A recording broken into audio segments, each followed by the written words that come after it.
my favorite quote of all time, I think, which I'm constantly repeating to people, is not from some kind of like hand waving woo woo artist. It's from a dead economist called George Box, and it is that all models are wrong and some are useful, which is just saying, however we try to understand things, we're always going to make a poor quality picture of that system. Like whatever it is, how a vehicle works, a machine works, how a kidney works, you're going to break it up into like functional block diagram and have equations that roughly describe how bits of it work under a certain subset of conditions. It's not going to be the real thing, right? If you want to know how the real thing works, you need the actual real thing. Because if you make a model that is good enough to describe everything about the real thing, what you actually have is the thing itself. Right. So all of these models of understanding that we use as mental shortcuts just so we can think about things efficiently, sometimes they're useful, but we must remember that they're wrong. They're just stories, right? And they have really quite limited bounds often as to when they're useful and when they're not. And it's easy to kind of use these models to make sense of things, and then at some point you can step over the line from useful to not useful and not notice it because you've kind of conflated the model with the underlying thing in your head. Have you heard that phrase like don't confuse the map for the territory? It's kind of a similar idea to that, I think.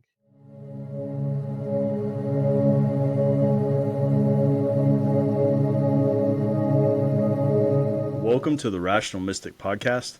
I'm your host, James Webb, and today I'm more than happy to share with you my recent interview with David Harker. David is a professional remote viewer. He is a man with deep knowledge in a number of different esoteric topics, and he's also one of the moderators for one of the internet's largest remote viewing communities.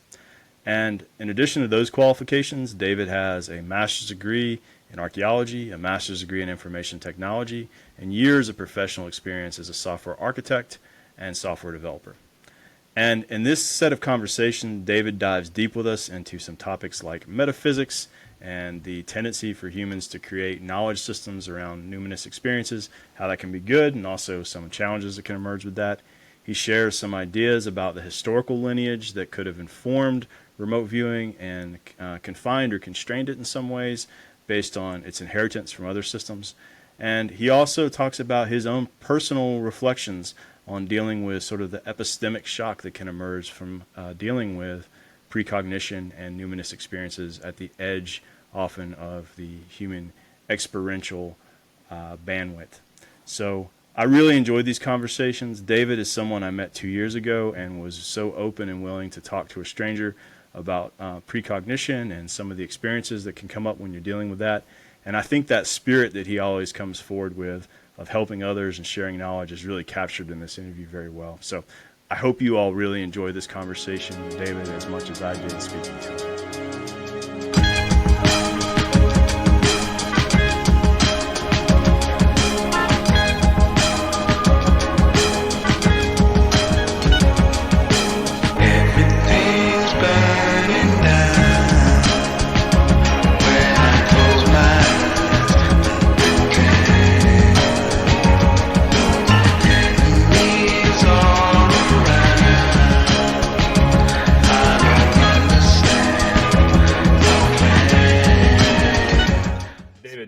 Thank you. I really appreciate you taking some time to hang out.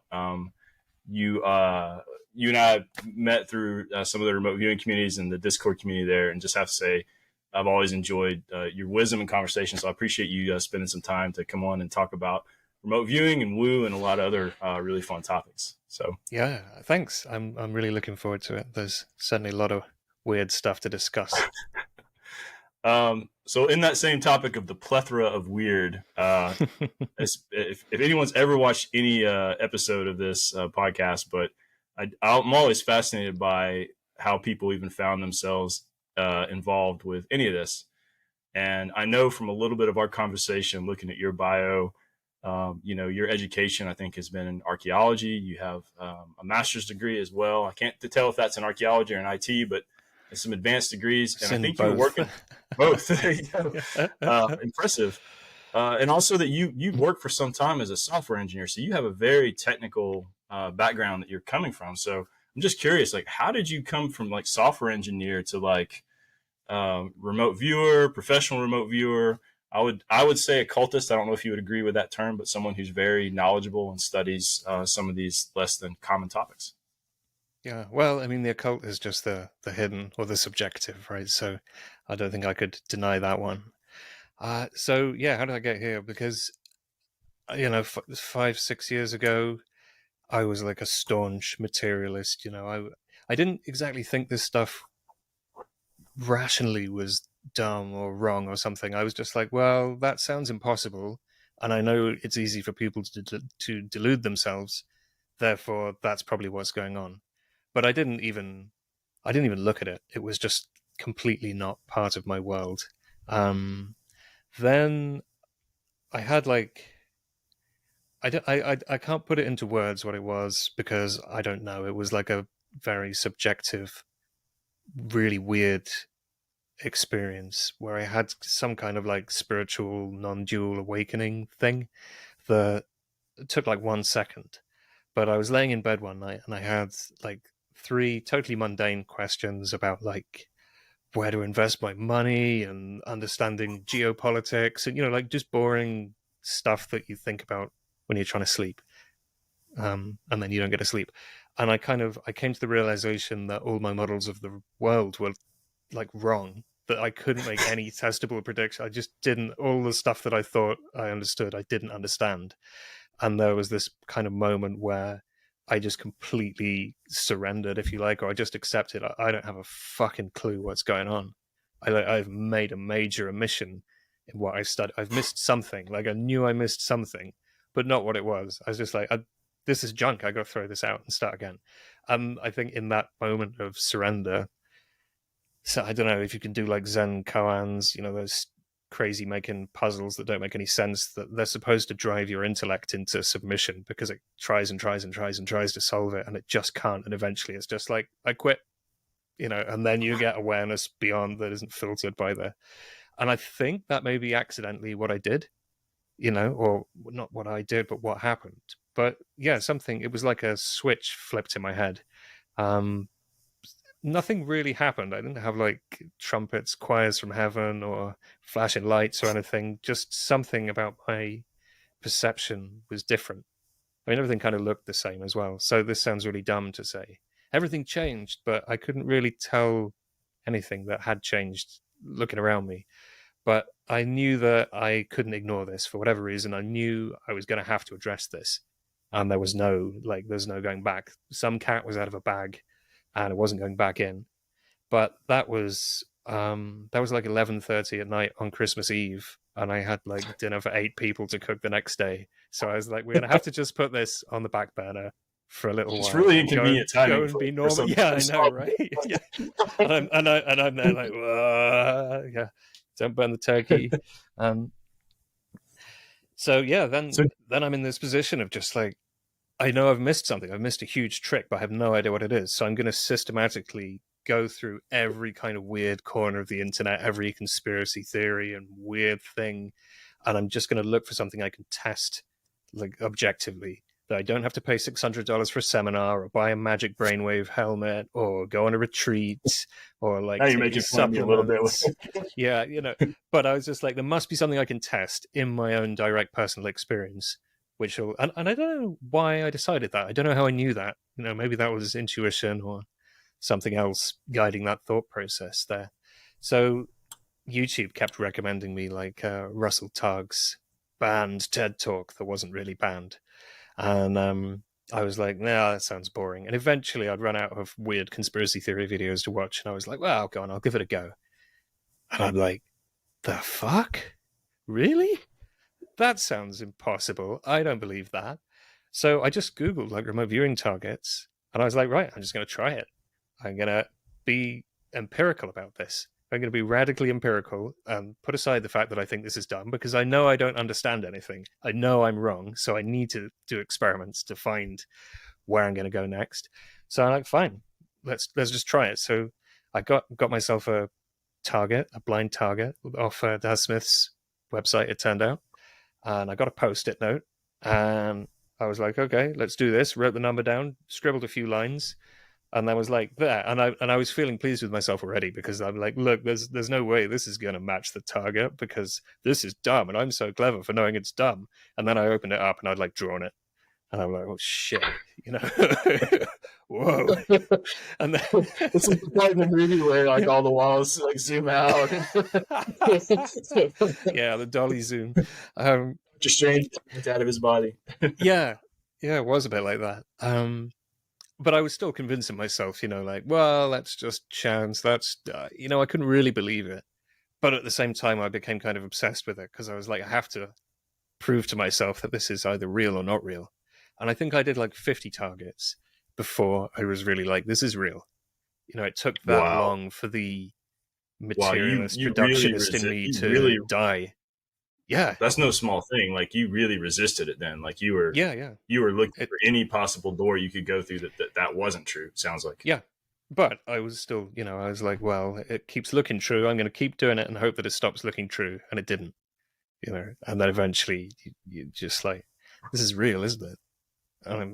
Which is a weird situation to be in, right? Because I was doing something, and like the evidence of my senses was, I am definitely doing this, and there's no way I'm getting this data by chance, but I believe it to be impossible. I'm literally doing something impossible, you know, which broke. But I suppose the reason I resisted it so much with hindsight is because it broke my worldview. Like, I only thought about this years later, but worldview kind of underpins the formation of ego, right? So if you imagine your mother was pregnant with you, right, and then, I don't know, you make like a copy, and then one of those babies, like completely the same biological setup, like exactly the same baby, and you teleport it and swap it with another baby in a different country, like totally different cultural background, totally different environmental stuff, right? You're going to grow up totally different. You're going to see the world very differently, even though it's the same raw materials.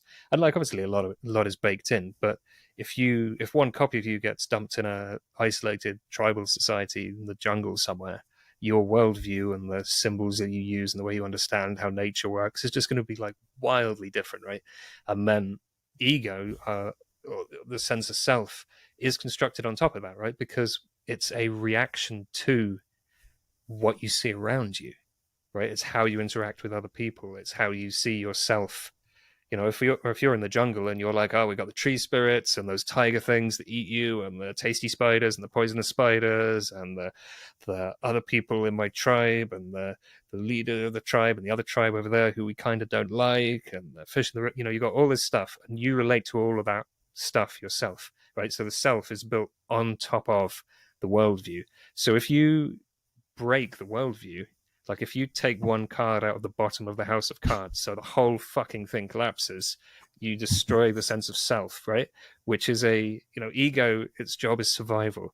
It wants to live forever. It doesn't want to get wrinkles. You know, it's everything has to stay the same. Ego's job is like self-preservation and just keeping everything rigid and the same forever, which obviously it can't do, which is, you know, why we find change stressful, I guess, or one of the reasons. But yeah, I discovered if you destroy worldview, it causes ego collapse, which is in the spiritual tradition it's not ego death. It's not like what people have if they take a load of acid. But in the spiritual traditions, it's known as the dark night of the soul, which I previously thought was just something that happened to poets and artists, but it turns out it's actually a pretty normal part of the spiritual path that I hit by accident without knowing what it was. And I spent like 2 years with my identity collapsing, and like came completely like I lost my moral compass. I lost everything about me. Like everything lost meaning. It was really like psychologically fucked up. It was not nice. And then like halfway through that process, I was talking to someone, and he was like, "Oh, you should read this book called Mastering the Core Teachings of the Buddha by Daniel Ingram, because he describes in that book like exactly what you just described to me."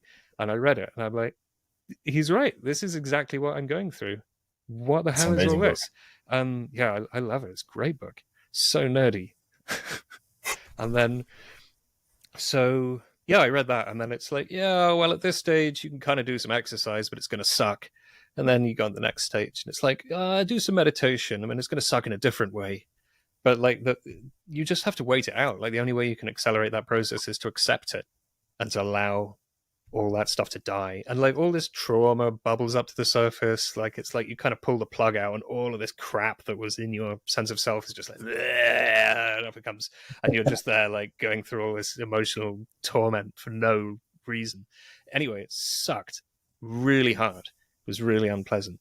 And then here I am on the other side of it, like with a kind of I know you're new sense of self, I guess, because it's kind of missing a bunch of stuff that was like just my programming, my reaction to how I saw my surroundings, right? Then new worldview, all change. I mean, I'm still like the same guy. I still like puppies and pancakes and stuff, but yeah, it was quite a transformative process. Why is the core still solid with puppies and Yeah, I mean, pancakes? the important bits. So you laugh about things. You always have a wonderful sense of humor, by the way, for folks who have a chance to meet you and talk with you.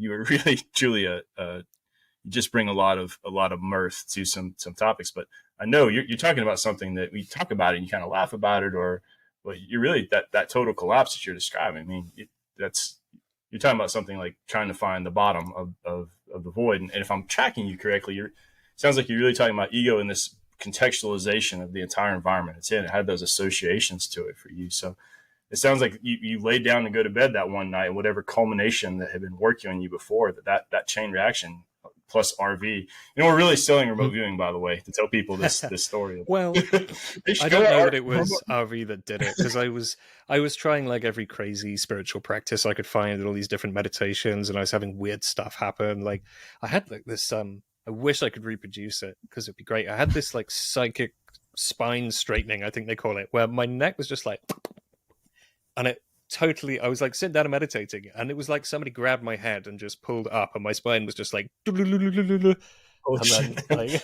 I was like, oh, that's amazing. You know, it happened twice in a week, never before or since. But I've since discovered it's like there's some yogis who do a special thing, and then that just happens. But yeah, then I was doing so many different, and I wasn't really keeping a proper diary about what I was doing either. I was just diving into all different stuff to try and find something that didn't seem like total bullshit and achieved something, and listening to loads of binaural beats all day. And like I was doing everything. Like I was on a real kind of spiritual high after the initial awakening event, and then out of all the things I did, or maybe the combination of all the things I did, is what did for me. But as I say, it's like a recognized part of the spiritual path. It happens to lots of people, not just poets and artists. It happens to geeks as well, it turns out. So yeah, here we are. Softwares are not immune to. yeah. So there we go. So you had these experiences. You had you gone on the internet and found all kinds of interesting things. And it sounds like you were experimenting broadly, not just remote viewing, but having a lot of other experiences as well. At that time period, were you really connected to any kind of like groups or other people who were doing this? Or, you know, a lot of times I think people fall into this. You have a real challenge with your family and your friends. There can be such a transformative experience that people can feel that in you. Like they see those changes in you, and sometimes can be a real challenge. Was that, how did you navigate that time period, if you don't mind me asking? Not very well. Yeah. Because, you know, I couldn't really cope with myself, so I just couldn't deal with stuff outside of myself. So yeah, obviously like my loved ones around me, you know, noticed that something was up with me. But I couldn't really explain what, because I didn't know and I didn't understand. I didn't know the language. So yeah, it sucked for everybody. It was just really hard. And then, you know, as I kind of got a handle on it and learned what was happening and got less freaked out, and kind of like on some level I knew it would be over eventually all the way through. Like it felt like a process, but I was just completely lost for the first year, 18 months or something. Like it was a really long time. Wow. Wow. And yeah, I think it took 2.5 years or something, and that's something like that. I lost track. But, you know, I was doing things where I was just having like these terrible kind of upwelling of sort of repressed trauma or emotion, just the kind of normal junk. I'm not like an abnormally traumatized person. Just like everybody's subconscious mind is just full of this crap. Like that's the normal state that we get in as human beings who grew up in the West, right? It's not, I didn't have it particularly hard or anything, but it just all kind of is coming up at once, and you're like so upset by it. And I was doing things like, right, I'm going to go walk in the woods and I'm not coming back until this stops, right? So whatever is going on here, whoever's pulling the strings, I'm just going to fucking walk until this fixed, right? Which actually worked pretty well, but cosmic ultimatums. Yeah, absolutely. Because I didn't know what to do, and it's always good to go for a walk in nature anyway, right? How long ago were these experiences, that time period for you? How far in the rearview mirror is that for you? I guess that's like 3.5, 4 years. Like, I think this is like, I've been out of it for about 16 months or something, I would say, since the worst of it was over. And then last year was kind of like, oh, I'm back. Thank fuck for that. And yeah, it's sort of been uphill since then, which is great. Did you find yourself, so you are always, in my conversations, you have a certain degree of humility that I respect, but I think you often, downplay a lot of things. And I know in my conversations, you've read quite a bit in my humble estimation. So talking about some of the texts that you read, did that kind of lead you on this path of research across a lot of the broad esoteric traditions? Is that how you found yourself? I know if you got on YouTube, there's such a plethora of materials. Where were you finding yourself like focusing some of your attention after? I mean, I've read broadly rather than deeply. Like I haven't really deep dived into many things because I've been sort of looking for, or I've kind of given up now, but I was looking for a worldview that made sense, because so much of this stuff, you look at it and it makes all these assumptions like, oh, your spirit guides from the Pleiades are going to give you downloads, and it's like it's building these models that I've never seen any of this stuff for myself. I'm not convinced. I want to create this sort of symbolic reference system inside my own head in order to access whatever this actually is. And this is one of the reasons remote viewing is such an interesting thing, because I think it helps us develop the skills to get closer to what actually is this. Because if you look at just to sidetrack randomly onto remote viewing methodologies, I guess, but if you look at the different methodologies, right, they're basically just big ass lists of questions. What color is it? What does it smell like? What does it look like? Is it moving? Is it big? Is it small? How does it feel to you? Do you like it? Do the people there like it? Blah, blah, blah, blah, blah. It's just like a big list of questions, right? And you get different methodologies ask different questions, and they get different answers because they ask for different stuff. Some of them, get you to merge your consciousness with a building just to see what it's like. Some of them draw lots of pictures. Some of them write lots of words. And you get different output depending on what questions you ask. So I think that's a good example of having this kind of framework that we can take for granted, right? We can just forget that that's actually a filter over our data. And it's not, oh, I have this incredible tool which allows me to get everything I want. It's like I'm just asking questions and getting answers. I might be using skills I've developed or like muscles in the mind that I've kind of practiced and worked out to do this. But I think that the same thing is there for, especially, I'm very skeptical of the New Age movement. I'm like super skeptical of that. Because a lot of people make a lot of claims. Everybody's channeling somebody or other, and they're all saying airy fairy peace and love stuff, which kind of is contradictory, but it's really feel good when you read it. I think it's really easy to kind of get sucked into a toxic positivity or a sort of self-delusional trap to kind of create a conceptual bubble around yourself rather than just letting things kind of be as they are and experiencing it as it is. You kind of filling your imaginal space, your subconscious space, your symbolic overlay of everything with people from the Pleiades and flying saucers and spirit guides and the underworld and the overworld and the people who live up the tree and the people who live under the tree. And it's like these are useful tools, right? Do it. But the people who live under the tree. I mean, those are my peeps. I'm not dissing them. But it's. I'm sorry if I'm offending anybody's like deeply held beliefs there, but I'm I'm not dissing fascinated though. anybody, any one of these concepts. It's just I'm pointing out the fact that you put yourself in a box with any of these things. So I was kind of interested in So getting out of the box.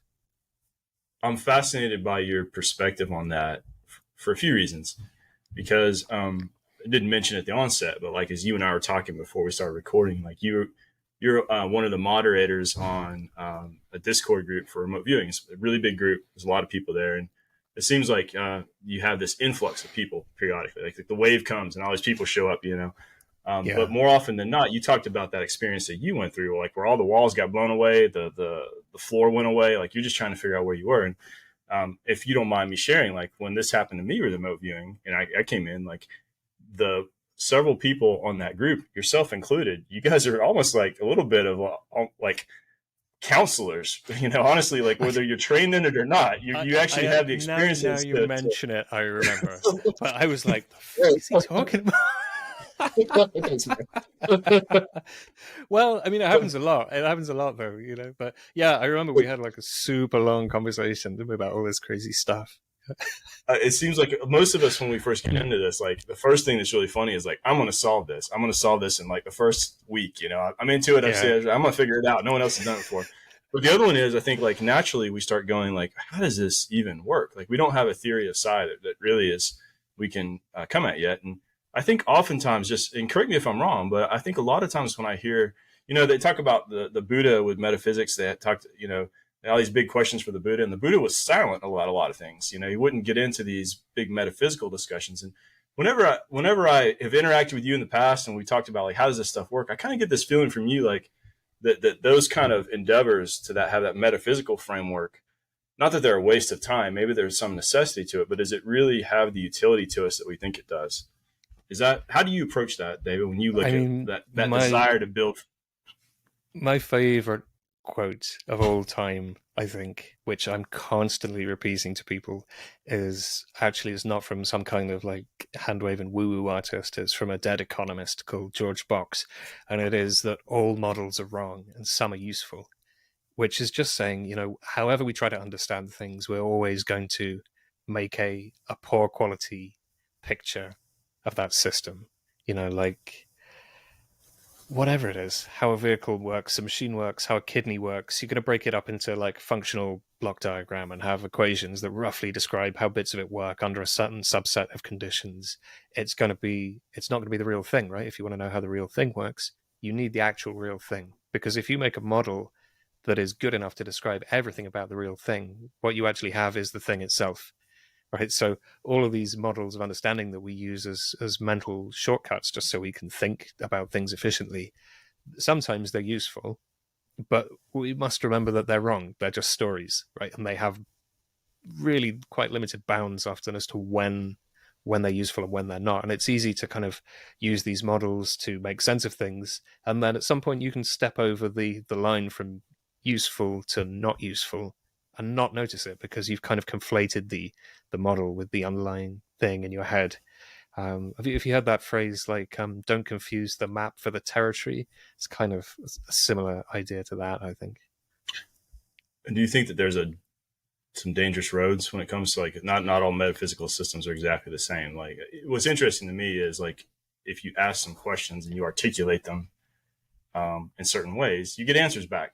So if you ask to talk to, if you have some idea about something that may exist, if you, I guess an example of this would be if you write a remote viewing task for someone to talk to a fictional character, you're going to get information back that comes from the subconscious. So it's interesting to me, like, are some of the presumptions possibly deleterious? Can it lead to a road that may not be healthy for the individual? Oh, yeah. Where do we even start with that one? Because I can think of many examples, but I don't want to name anybody, of course. Yeah, totally. I mean, you should not take remote viewing data as fact under almost any circumstances. When you have a whole ton of corroborating data and there's one little unknown in there, and the remote viewing data describes loads of stuff that you know for a fact through other means, and then fills in that one blank in a way which makes perfect sense, then it would be reasonable to test whether that is correct. Like remote viewing will tell you where to point the spy satellites and test whether the remote viewers are correct and save some time, right? But the issue you just raised there, you can task fictional targets. For people who are not remote viewers, the process of tasking is like you write down a question on a sheet of paper. The viewer will move to such and such a place, whatever event, date, time, yada yada, and describe this that I want to know. And then you don't give that to the remote viewer. You write a random number on it, and you give them the number.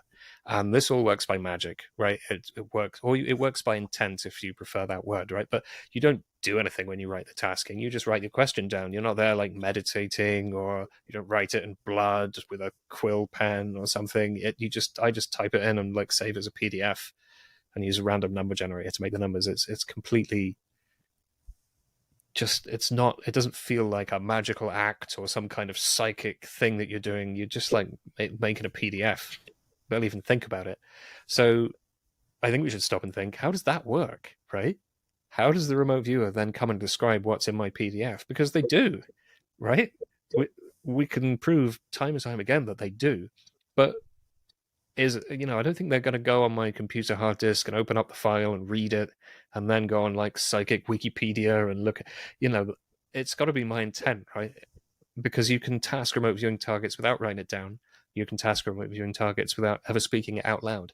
The tasking can exist entirely in your head, and you can tell a viewer there's a target, and they can tell you what it is, right? So we know that we need the head. We don't need the paper. We don't need the writing down. You don't even really need the words. It's a good idea to have the words, because writing it out helps you be really clear about what you want. Because if you have a vague idea, I kind of want to know about those aliens, right? You're going to find out about those aliens, and actually you're not going to be any wiser for it. You're not going to know anything. You're just going to get a bunch of pages with like, oh, this feels really weird. I saw this thing that looks like something out of a Hollywood movie. And you're just going to get a ton of that and be like, look, I told you. But what have you really proven? So you have to be super duper careful with tasking in what question you ask. But then there's this like unknown bit that you have to be, we would hope that we could be super careful about what our intent is. What are our subconscious biases? What are our beliefs? Would we feel really terrible if the remote viewers gave us one answer as opposed to another? Like if you really, really are not a fan of the idea of aliens in flying saucers, if you think something else is going on, you find the whole materialist approach to the UFO phenomenon a bit kind of like it's not going anywhere, then I agree with you. But if let's say, for the sake of the argument, that there was a case where we knew that there definitely was some kind of tin can with magic engines and aliens in it, and it was flying around, and it was made of matter, and it came from some, if that really existed, but I really don't want to believe it exists, because I just don't, I'm not into that as a concept, right? And I task some remote viewers. Are they going to tell me what I don't want to hear? Because they know when I see that, I'm going to go, really? Really? Are you sure you're not just reporting on all those videos on YouTube? Is this not what's in the collective unconscious? Just because I might have that bias myself, and the bias is kind of going subconsciously, psychically to the viewers. And then when they give the stuff back to me, the bias is going to come overtly back to them. So there's all these like feedback loops, some of which may never happen. They don't even need to happen in order to affect the outcome, because like once you get into thinking about these sorts of questions about how do we test, where does the data come from, right? We have no idea. Are the viewers describing physical reality? No idea. If they're not describing physical reality, where the hell does that data come from? Again, no idea. And what is the correlation between that place that's an unknown place the data comes from and physical reality? Because it looks really similar, but sometimes it's different. And it seems to be full of everybody's thoughts and fears and fantasies and stories. And it seems to be full of noise and like weird, gross stuff that is just no good for anybody. It seems to me to be most similar to like Jung's idea of the collective unconscious or something. A problem in remote viewing is that we can't disentangle the tasker from the viewer. There are some experiments that will hopefully be done soon using machine learning, which might actually manage to do that finally, which will be like one of the most interesting things to happen in remote viewing for a really long time if that happens, I think. But if you think through it all and try to design these experiments, you just get frustrated because there's always a hole, there's always a reason it just doesn't quite make sense, doesn't quite work. And it seems to come down to me to, you can't know that remote viewing has taken place unless there has been a conscious observation of the feedback at some point, right? So we can't disentangle conscious awareness from the remote viewing process. And like, spoiler alert for literally nobody, that's where I've kind of gone with my thinking, is the kind of like neutral monism, consciousness, matter is secondary, not primary thing. Because I think when you come at this from a materialist point of view, I mean, not a like reductionist, but if you're just like, well, we've got matter, that's how the universe is, and then like the subset of this physical universe is like this side thing that happens despite having no detectable energy, no particles, no rays or beams or waves or anything, despite having absolutely no detectable mode of operation within physical matter, I am still going to assume that this is somehow a physical universe phenomenon, which leads people to kind of build conceptual castles to support that. It's like doing intellectual backflips, I think, too. I mean, maybe they're right, but so intuitively, I am more to the idea of consciousness comes first, or at least before matter. And, we're going via that layer.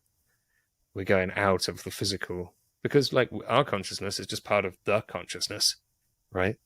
So if we want information about anything, I'm just going to stop paying attention to physical reality and go pay attention to whatever it is in the general field of consciousness that I want to know.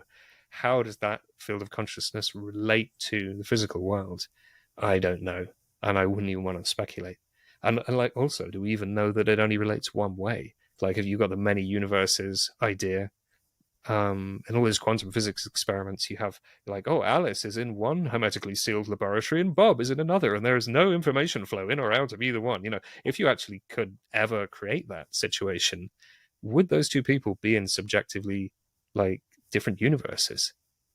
What would it even mean anything to say they're in the same universe if there's like no possible information flow between those spaces? So to bring that only slightly more down to earth, that's kind of like the way it's quite difficult for two people to know that they've seen the same thing, because we all kind of have our blinkers on. Like the way eyewitness testimony in court is junk, because like human memory stinks, and like every time you recall a memory, you change it. Like, you can implant false memories in people in like a couple hours. You just need to read like a couple of papers to learn how to do it. It's super easy. Memory sucks. You don't even need magic woo-woo for that. That's just like psychology. So people don't even remember what I had that done in everything. Psychology at college, and it was a very uncomfortable experience. Yeah. For it. Well, you shouldn't trust your memory. You right? You had a lot of really key points in there. I don't want to just roll past. Sorry, I just like went off on a huge train of thought. So one thing I thought was just really important for folks. I think that there's a lot of discussions about, you and I both know, as well as others, that in terms of the ability with precognition, there's a considerable amount of utility. I mean, regularly people are seeing future events. They're definitely things that can have a broad utility in the recognition of it. But I think one of the things that you point to that's often left out is, in some discussions that I know you've been part of as well, is what role is telepathy playing, and also this generalized concept of the matrix, that we kind of inherited from controlled remote viewing. What is in that thing? And I think, as you mentioned, like, there's all kinds of things in it, right? There's all kinds of intentions. There's all kinds. It seems like that informationally, when you're delving into that there, what are you bringing back? And so I think those are just really important points, because to me, it seems like on the path ahead, if people do start to have a broader recognition of what we might call psi, and put in quotation marks, what can it do and what can it do? And I really loved how you pointed out too, like, in where to point the spy satellites, that has this real utility often as kind of this ancillary thing that stands alongside the things that we're doing. And and what might be the physical world and might not be, to your point. Yeah. So those are, I really appreciate you sharing that. So I'm curious too, like, you touched on AI is really fascinating topic too, and we could probably go down a massive rabbit hole with just that whole thing. But I know from some of our discussions as well, you are someone who's really looked at the idea of lineage and history behind some of the systems that have come from remote viewing, all the way back from the SRI days. And I'm curious if you have thoughts on that, because I know you and I had some conversations, and we'll get into some really super sci geek stuff that I don't know if other folks would have any interest in or be able to follow us. But Pat Price, who was in a famous remote viewer, I recently I read a book, and it was talking about the account of Pat Price, and he had this he and Ingo had gone and looked at a military facility or NSA facility in Virginia, and it talks about Pat going into the filing cabinets and reading the folders, merging with individuals and knowing like their wife's name and like the name on their name tag. And so if this is in fact true, like, but the thing that struck me is there's no real indication that he studied any of these systems like controlled remote viewing. He was doing something very, very different. And I think you've kind of delved in a little bit to that history. And you have some thoughts in your research?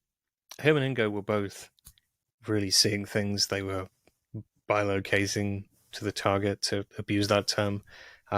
What they were doing was more similar to extended remote viewing without the nap, or a kind of partial out of body kind of thing. What they both for had folks in who aren't common, familiar, what is it? Could you explain extended remote viewing, David?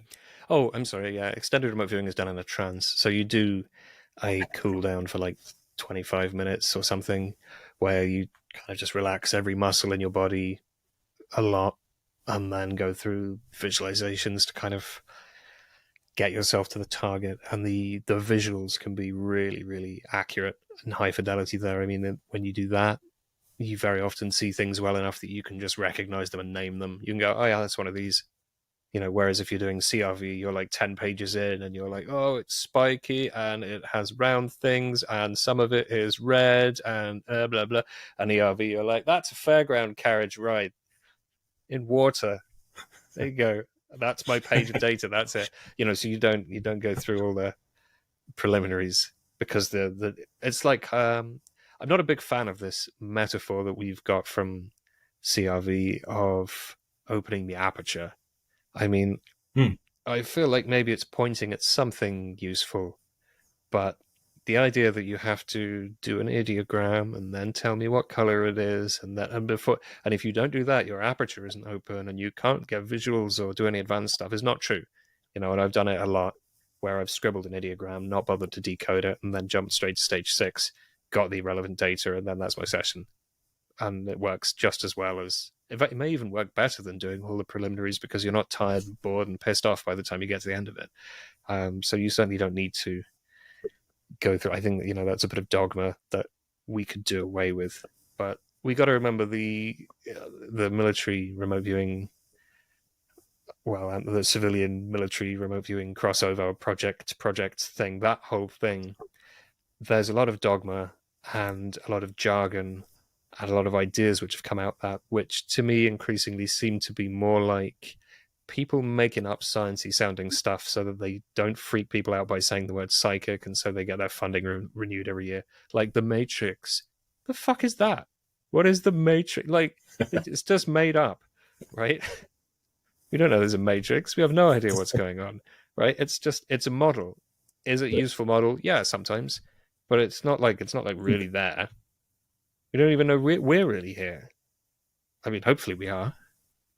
It seems like we are, right? But what's the nature of experience? Where is the Matrix? Is it in the world? Is it outside of the world? Is the world inside it? It's never clarified. It's just like, oh, it's in the Matrix. Ingo said so. What are you talking about?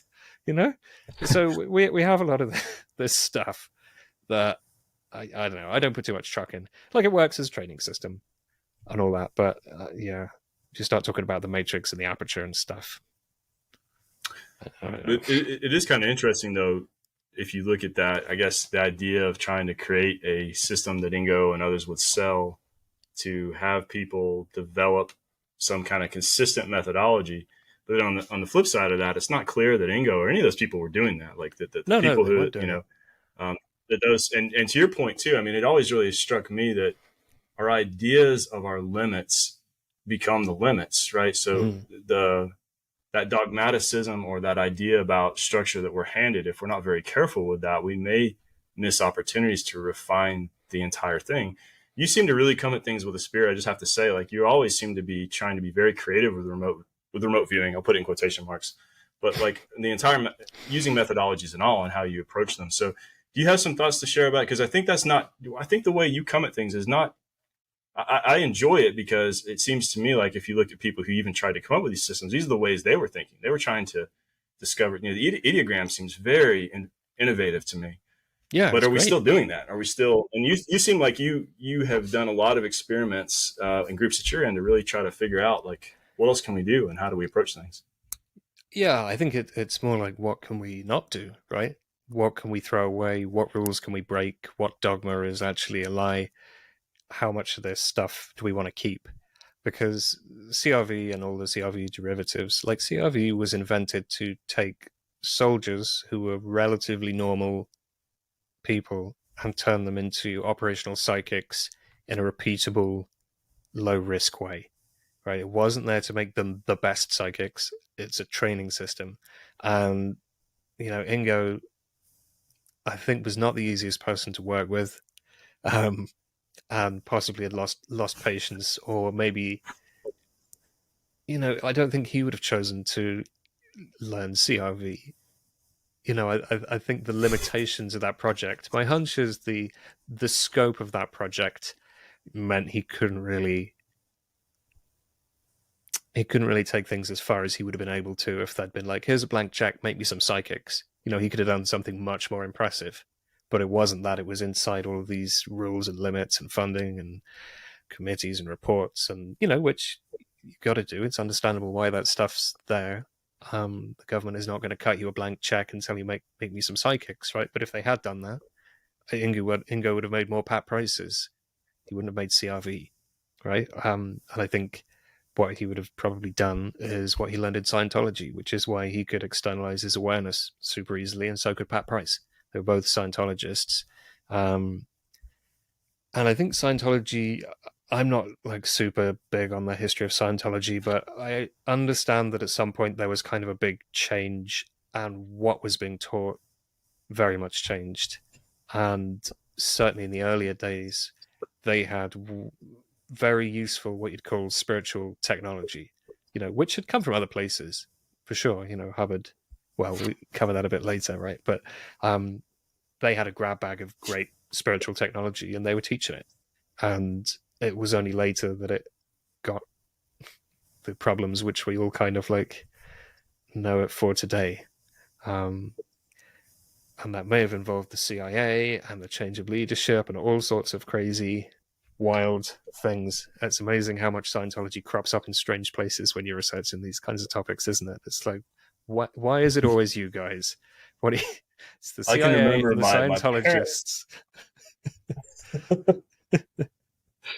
It is interesting, though. You're right. If you research that topic and the interest that the CIA had in Scientology at the time, I remember my dad had an extensive library, and that Dianetics book was always one that sat. I've never actually read through the thing, but I think that was very during that time period, right? I don't even know if were they calling it Scientology? I'm not even sure, but like this concept of Dianetics, but I think you shared, an observation that some people had come across. Whereas if you look at some of the process in Scientology where you have one individual working with another, I'm trying to remember what they call this, you know what I'm talking about, where it's a auditing. In RV we would have like, auditing. Thank you. Yeah. So like there's actually a correlation to that with some of the remote viewing methodologies and having this idea of a control, like somebody who's there as a monitor to. If you look at just the way CRV is formatted on the page, like just the use of square brackets and stop times, all this stuff, like they're just little details, but there's quite a few of them which are very, very similar to the way Scientology would lay out an auditing session. And that would be something that Ingo would have done a huge amount of. And gained very great personal benefit from doing as well. I mean, it kind of seems like a creepy idea doing some kind of therapy thing where they get all the skeletons in your closet and put them in a filing cabinet in case you ever, cross them. But that is an example of one of the spiritual technologies which they picked up from wherever it was. I can't remember. There was a psychiatrist or psychologist or somebody who was working on this, and then it kind of got subsumed into Scientology. But it's actually an unbelievably powerful technique, right? I've learned to do it myself, and you can achieve more in like a half hour doing that than you could in 6 months of therapy sometimes. It is Oh yeah. incredibly powerful. And you don't need the e-meter either, and again, that involves a whole bunch of models about how the mind works, which sound kind of wrong and kind of dumb to me, but they're useful. In that context, they work, right? So it doesn't matter if they're right or wrong.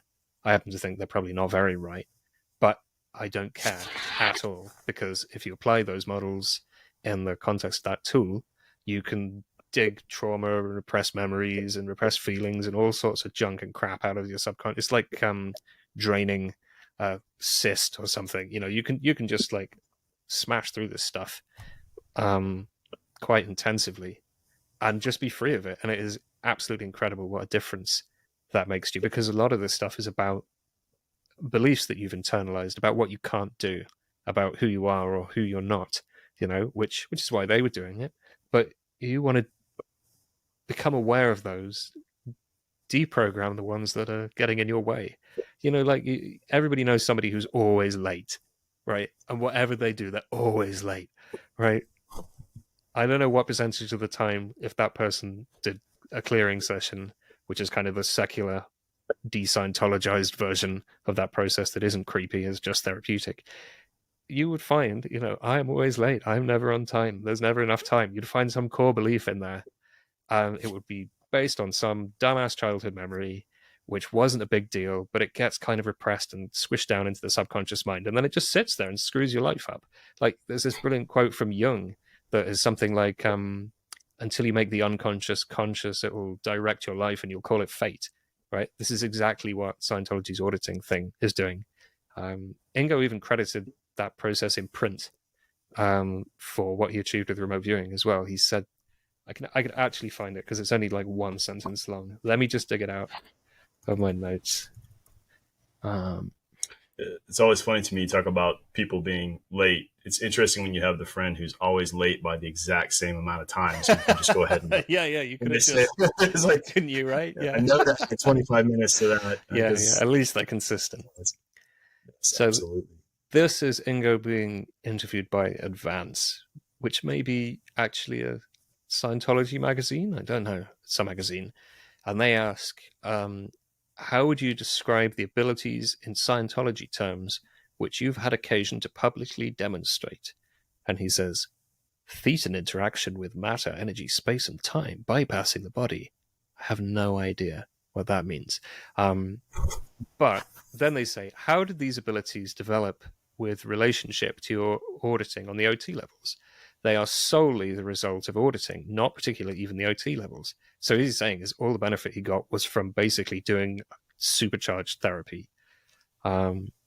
So wait, like thetans is kind of like the Scientology idea of the soul, right? It's the aliens trapped inside the human bodies because of the volcano or so, I don't know. So interaction with matter, energy, space, and time bypassing the body. Yeah, so he's just talking about the spirit, the soul, the consciousness interacting with information and the world without using the physical body, right? He's talking about magic or remote viewing or whatever conceptual lens you want to put that in. And he's saying, the reason I can do this is because I cleared out all of the crap from my subconscious mind, which is part of the spiritual process. You need to do that. You can't just slap a big smile on and be like, oh, I only accept positivity in my life now. Check out my dream catcher. You have to feel all your horrible feelings. What was that? I don't know. That's good. I'm sure there's a YouTube channel. That's my other YouTube channel where I sell crystals. So if you don't mind me, if you don't mind me posing this question to you, I'm certainly willing to share it on my behalf. But when I got into remote viewing, you run targets, practice targets, and eventually for me, I was like, that's great, but what else can I do? And so I had a lot of targets that I wrote. There were these kind of gnosis targets. I turned them on myself, or turned them into myself, right? And the results from some of those tasks have really had for me like a very transformative effect. Like it's not just been kind of flowers and, you know, these vague kind of things. Oftentimes what I'm finding in some of these things that I'm doing are that they're like temporal bookmarks. Like I'm coming across things where a session will show me something, and when I reach that point, it turns out to be a pivotal point. So in your experience, you know, is there an aspect to what we call remote viewing that can be, you know, have you ever tried that and walked down that path to sort of look at targets that have that sort of personal connotation, or the idea about spiritual development through a conversation with whatever that information is that's coming back? So, yeah, using it for personal inner work type stuff. Like I haven't really used remote viewing in terms of the protocol for that. I've occasionally tasked other viewers rather than making myself a blind pool, because it's usually if I have something that I kind of want to know on a short term. So I haven't got like the questions of life, the universe, and everything all in a blind pool for me to tackle. But having said that, the skills that you develop through practicing remote viewing are really great skills for looking inside yourself and doing that work. So, taking remote viewing out of the lab and out of protocol, very often I leave things alone, you know, but um, I think where I'm at now is sort of allowing things to intuitively come to me and trusting I'll have what I need when I need it, which I do. You know, sometimes things leave me vexed or perplexed and I can't work something out, and inevitably it will shake itself out in a couple of weeks, you know. So if I get really stuck, which I haven't done this for a long time, but if I'm really like in a bind, I get the tarot cards out, because it's usually like an ethical quandary. Like, what the hell do I do in this situation? What's going on with this person? Is this decision terrible or not? You know, and tarot cards work as well as any other divination method. They're good. So I crack those out. It's quick and easy. It works. If you don't mind me asking, so that fascinates me with other methodologies. Do you find, like, when you do tarot, that the cards themselves kind of become focal points that you receive information from? Like, you're not just getting the card, are you getting not at all. No, I Right. suck at tarot. How's that I'm work not a for you? How tarot does it feel? reader. Yeah. I shuffle a deck. I set my intent like I would make a remote viewing target. I'm very clear about exactly what I want to know, and then I forget about it. Then I shuffle my deck, pull out probably 3 cards, maybe more, maybe just do whatever I intuitively want to do. And then I look at them and go, what does that mean? And then I get the guidebook out and I'm like, oh, it's the of cups. What does that mean? And I sit there with the book, because like I do it so rarely, I don't know what the different cards mean, and I don't read the cards sort of very intuitively. I guess I'm just kind of beginning to look at them and have a slight feeling for them, but like tarot isn't a big area of study for me at all. But it's a system that works. It's convenient. It's quick, and I use the Aleister Crowley Thoth Tarot deck, and it's got an amazing guidebook that has like cross references to Shakespeare and I Ching and astrology, and just has loads of really good discussion in it, which is enough for me. You know, I think you can actually use more or less anything as a divination system, like bibliomancy. You ever done that? You know, you grab a Yeah. book at So, random and then just there, and yeah, the enormity of what was communicated. There you go. not too bad. I've actually had like where Bible verses. It's the strangest thing. Like I do not consider myself a practicing Christian. I don't really have that kind of religious connotation, but that was my background. That's where I came up from. And sometimes in remote viewing sessions, I will get Bible verse. I don't know anything about the Bible. You couldn't ask me a damn thing about it, and I'll get Bible verses that'll have relevancy to the target, which is crazy. So, you know, I think sometimes people talk about that, right? And I know you've had this experience too, where you might have a word come up in the session that you don't know yet, but when you go and look it up, it's that. It's You ever had that perfect. experience Yeah. where you get a word and like it's not even in your lexicon that you know of, Yeah. Yeah. and yet I've completely heard it before, but I don't know exactly what it yeah. means. Yeah. I was once tasked on meditations by Marcus Aurelius and like how he wrote it, what was going through his head when he wrote it, what the writing it process was. And I used the word genuflecting somewhere in there, which, like, how often do you see that one? I'd heard it before. And when I looked up, it means like going down on one knee in kind of reverence or respect for someone. And it made sense where it was in the session. Um, that's certainly one that pops out for me. I think it's like, it goes back to symbolic systems. Like we were just talking about tarot cards, and people use them as like a spiritual study guide, don't they? That there's kind of the idea of a universal language, and the tarot cards are like reflection of the universal language, and people do things like scrying the tarot cards and kind of have almost shamanic experiences with them to kind of learn these big concepts. And one of the benefits to doing that is you kind of it's like learning a new language. You program into your mind this whole symbolic system that you can then just use. And I think the same thing in remote viewing, right? You got Bible verses. I occasionally have like it's life, Jim, but not as we know it. I've written that a few times, and it's just like subconscious is making Star Trek references. I once had I think it gets called a stage 7 sometimes, which is a terrible name for it. But when your subconscious talks, or the psi system, whatever it is, talks directly to you as the viewer and passes judgment on your session or passes comment on it. And I remember I was doing a training target once that was the refraction of a laser beam through a prism.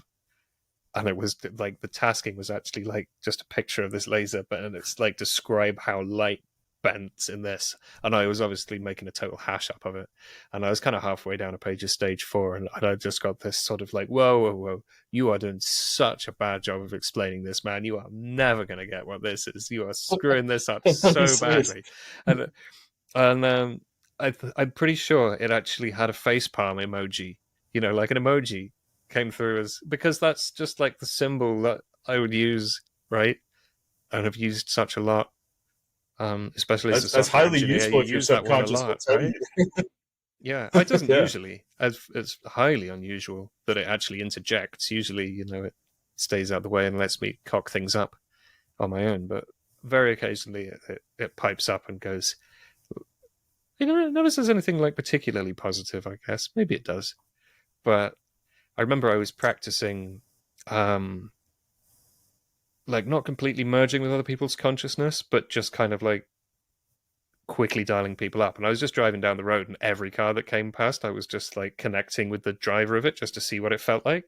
And I did that for a couple of days, and I was just kind of like, it was practice to just exercise that muscle of connecting to people quickly in that remote viewing kind of modality. And after a couple of days of that, it piped up and said, "Stop doing that, man. It's gross."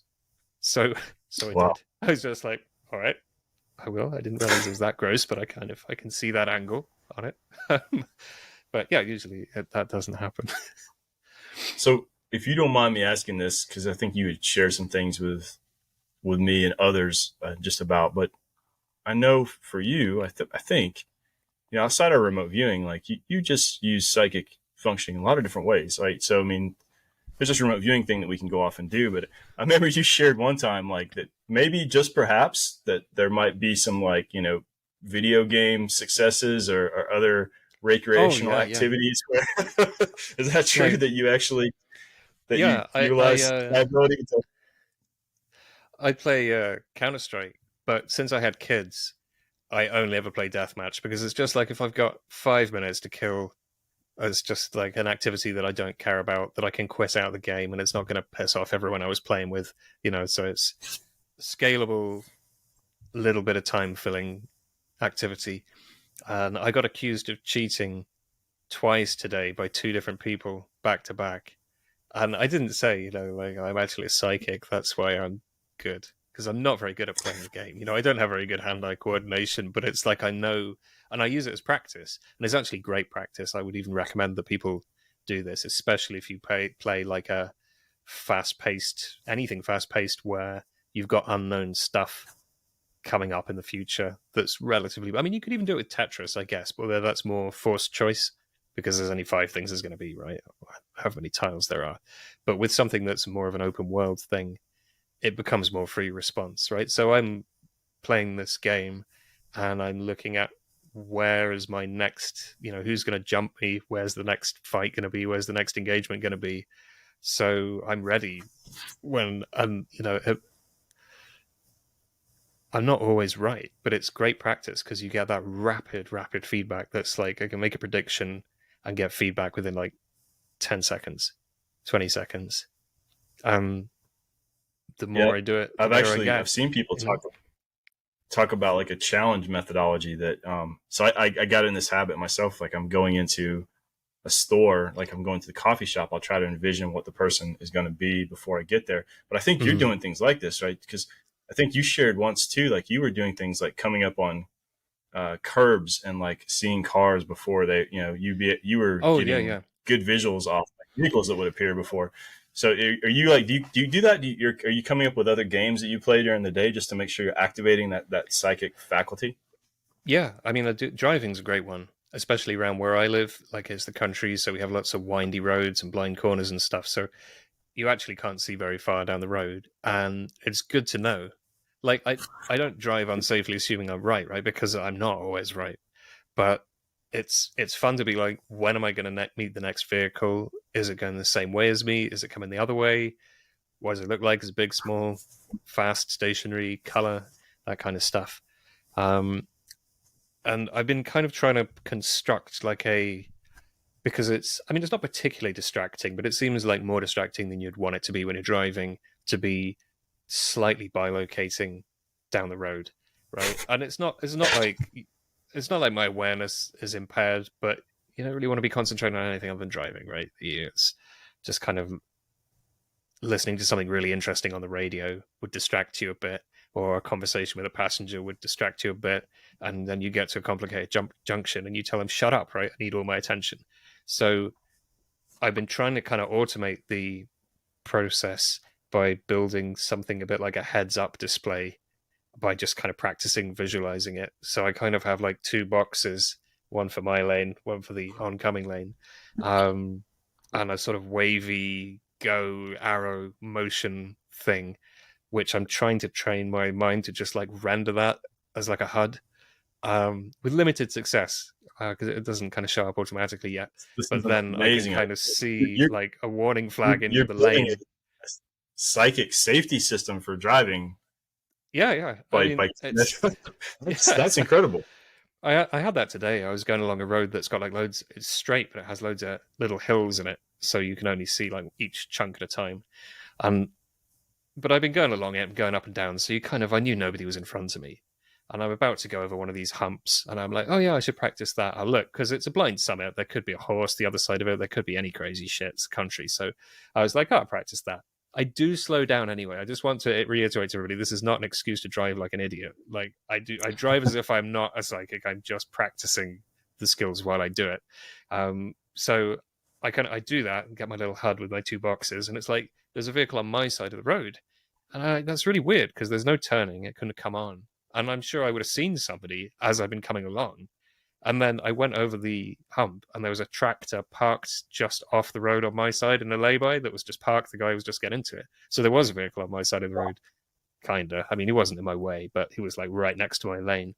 But stuff like that is a good example of how that can help you to trust the data, trust the like initial impressions you have, because like I had that impression, there's a vehicle there, and then my intellectual mind was immediately like, that's weird, that doesn't make sense, maybe you're wrong, there's nowhere it could have come from, you would have seen it before. And I went over the thing and it's like, yeah, it is there, you know.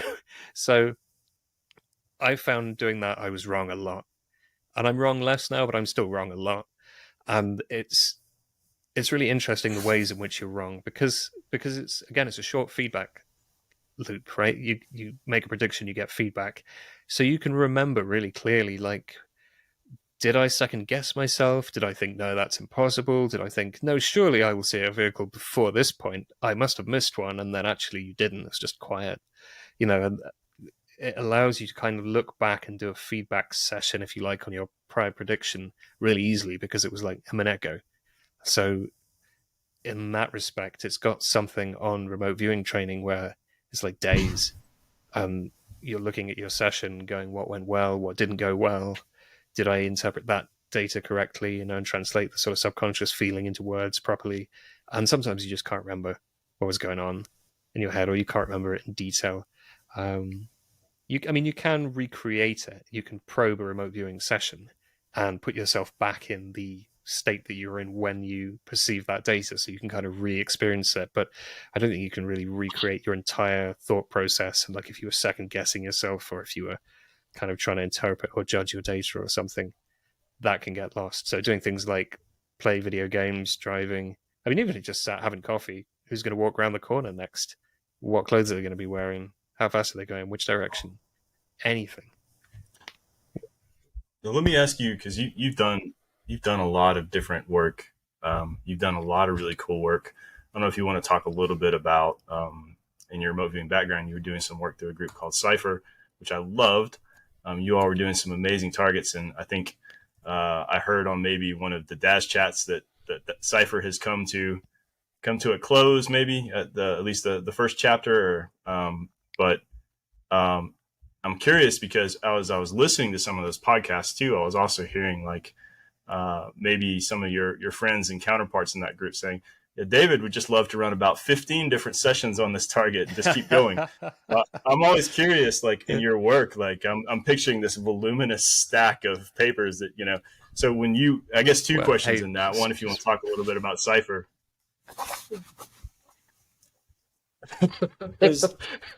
Here's what hasn't gone through the. That's the last few months, but hasn't gone through the shredder yet. Okay. When I heard the shuffling of papers, I knew it was going to be good. So you just answered my question with that one. But I guess one, if you want to talk about Cypher, but also when you do work on things that matter, things you care about, like how are you approaching it? Some people just go in and do these really quick sessions. We hear, sounds like your methodology, you're really diving deep and you're kind of stitching piece by piece this picture together. Is that kind of right? So I'm sorry, two questions inside that. But when you say stuff I really care about, what do you mean? Because it's hard to do that in any kind of psychic or intuitive modality, to do stuff that you're emotionally engaged with, right? It's important to have detachment from results. That's something that remote viewing has very rightly borrowed from the world of magic and occultism and stuff. You need to disengage your mind and your emotions from what you're doing, or they will fuck it up, right? So if you're in any situation where you're having a strong emotional reaction and engagement with something, you're not going to be able to perceive that clearly if you sit down and try and do it. Occasionally, you might find yourself in a state where you don't care. Like if you're just kind of like, I'm totally confused about this. I'm just done thinking about it. I really don't know. Like I'm not even like able to clearly judge how I feel emotionally about these different outcomes, or I don't know the outcomes or something. Maybe if you can kind of trick yourself into being like, I don't know, you can sneak a little bit of data through there, but it's dodgy. I think I would much prefer to use a divination tool like tarot in that situation, or anything, something random where my emotions are not going to screw it up because I'm not having to interpret my stuff coming up my subconscious. Use something that's outside of the body rather than something that's subjectively inside it, right? You could still misinterpret your tarot cards because you desperately don't want the answer to be this, right? I think the answer for everybody really is, if it's that bad, get somebody else to do it. Get a remote viewer or a psychic to do it for you, somebody who's detached from this situation. I think if I'm hearing you correctly, that detachment and that neutrality, you're trying to bring that to every session. It doesn't matter. Yeah, whatever you're doing, to make sure that to improve the quality of your session overall. Yeah. Well, think about AOL.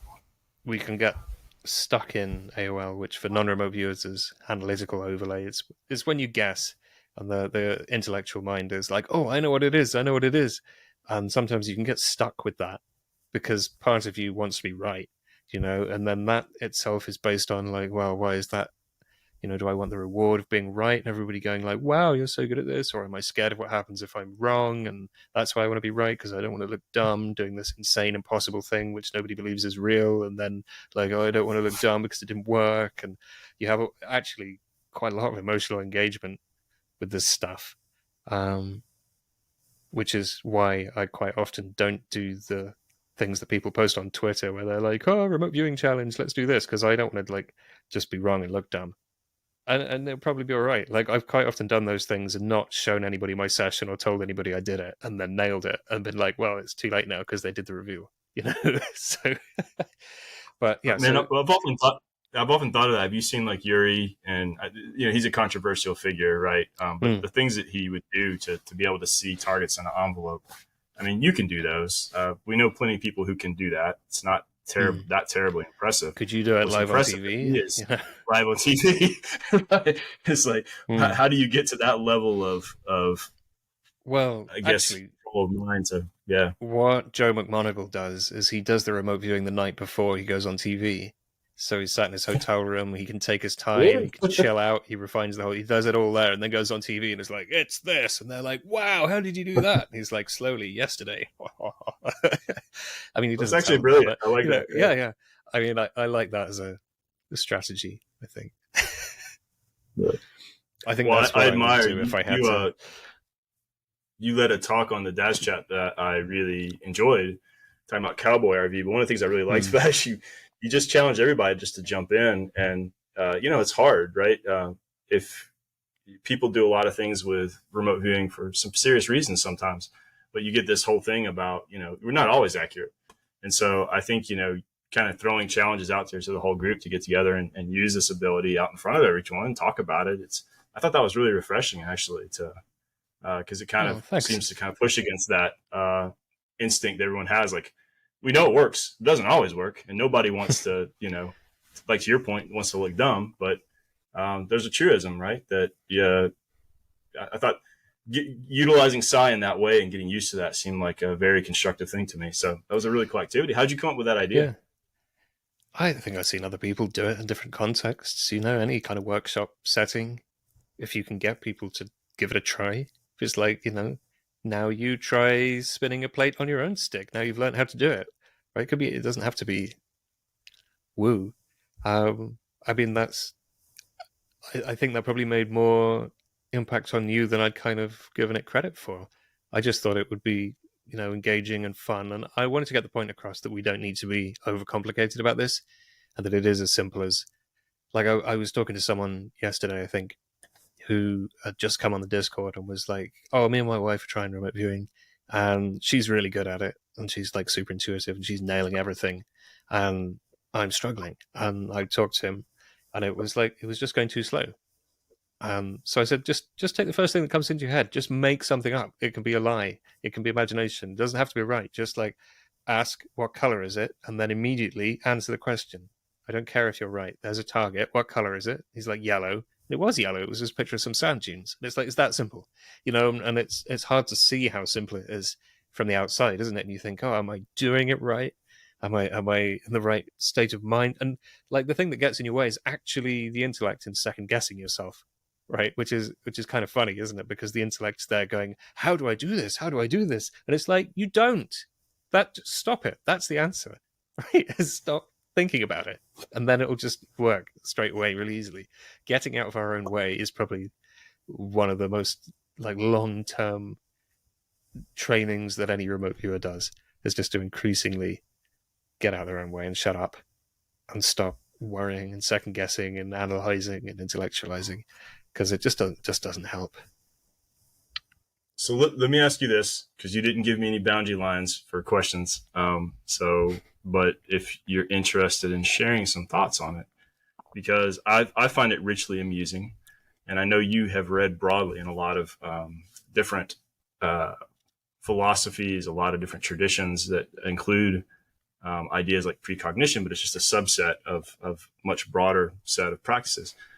So a lot of times in these remote viewing books that we read through, you have people who talk about encountering spirits or shadow figures, or so. It's funny to me because the military remote viewers are usually very very all the points on the square, everything's perfectly aligned. Science. We're viewing molecules with our minds, right? And then the shadow people come out. So what's going on with that, David? I mean, like, I don't know if you want to talk about this, but like, there's something going on with it. So your question is, what's with the shadow people? All right. I don't know. I've never seen one. So bearing in mind all models are wrong and some are useful, I'll give you a couple of models. If they're not useful, they're definitely wrong. So my position is that all this stuff is mind, it's consciousness, it's thought, and it's physical reality that we're probably in but can't be quite certain that we're in is emergent from that, right? That comes first and is outside. And our consciousness is also part of that. We're like a special little bit of consciousness poking through the surface. Hello, I'm an individual. Oh, I'm an individual too. It's like, not really. It's just the universe playing dress up. So what can exist in thought? Like everything.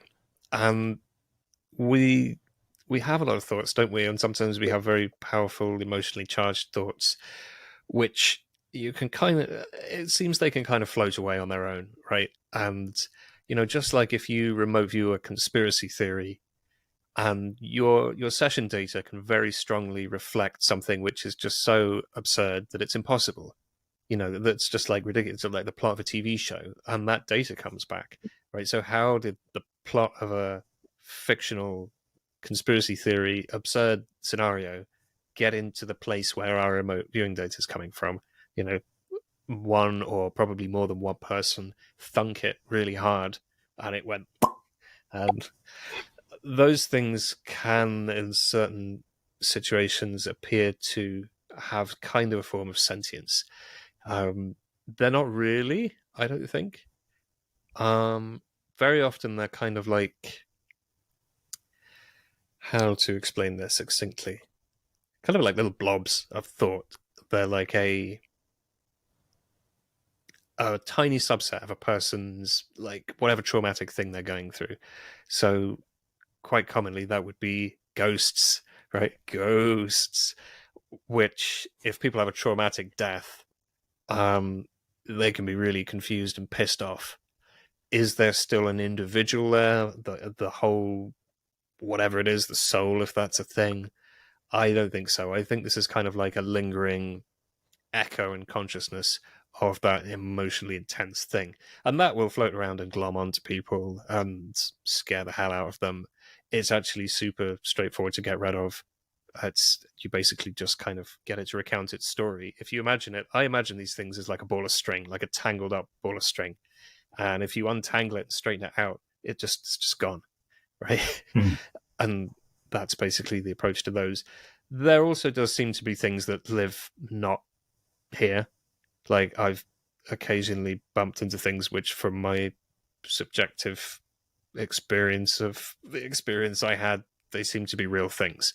And they sometimes seem to have real physical or borderline physical effects. And they certainly seem to have autonomy and free will and their own agenda. Those, like beings, real things. We bumped into a few of those when we were experimenting with Cowboy RV. And we started off with fictional characters because the idea of Cowboy RV at first was to do magical evocation, which is, you think of guys in their robes in the magic circle with the candles, and they're conjuring a demon into a triangle they've drawn on the floor, and there's like Hebrew letters and magic wands and stuff everywhere. Like, that's the tradition that we were trying to kind of put a new spin on, because we thought, wouldn't it be cool to talk to one of these things and be blind, right? So the viewer has no idea what they're talking to, because when people do that as part of the spiritual work of ceremonial magic, they know what they're dialing up and talking to.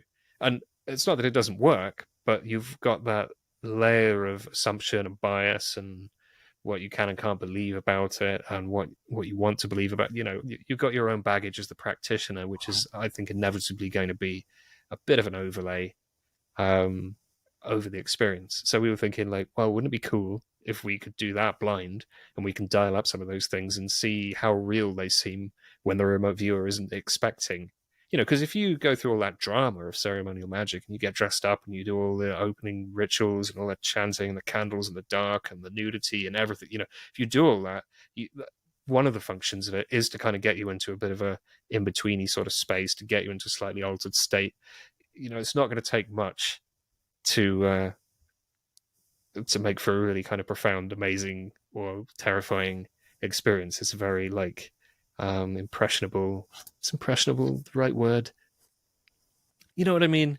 Not quite a vulnerable state, but it's, you're not quite just sat here like a remote viewer going, yeah, it's like this, it's like that, whatever. It's a big song and dance, significant. So yeah, we thought, what's it going to be like if we try dialing up these very same things out of context without any of that prep? So we're just sat here like you and I are sat here now. You can be the remote viewer. No, let's not do that. Some video. We'll be here for hours and you'll get haunted. So we started off doing fictional targets. The very first one ever was Doctor Strange, which is when we discovered how well you can. I know, what a great choice. And I did an awesome sketch as well. And I was like, he's holding this round dinner plate thing. Why is he holding this? And it's, like the graphics of his swirly thing. Yeah. But yeah, you could kind of hold a sort of a conversation with him, and he would respond kind of as you'd expect the character to. And like, I was blind. I was just talking to something. I had the monitor there saying, ask it this, ask it that. And yeah, looking back, it responded in character, right? So there you've got a thing which is behaving as if it's a person that is not a person, and we know it's not a person. We know it's not even a maybe it exists. It just exists in our collective imagination. But yet you can psychically access it, literally talk to it, and ask it what its opinion on chaos magic is. And it's like, oh, I think it's very sweet that you're doing something. There, well done, little ones. Even answers in character. It's brilliant.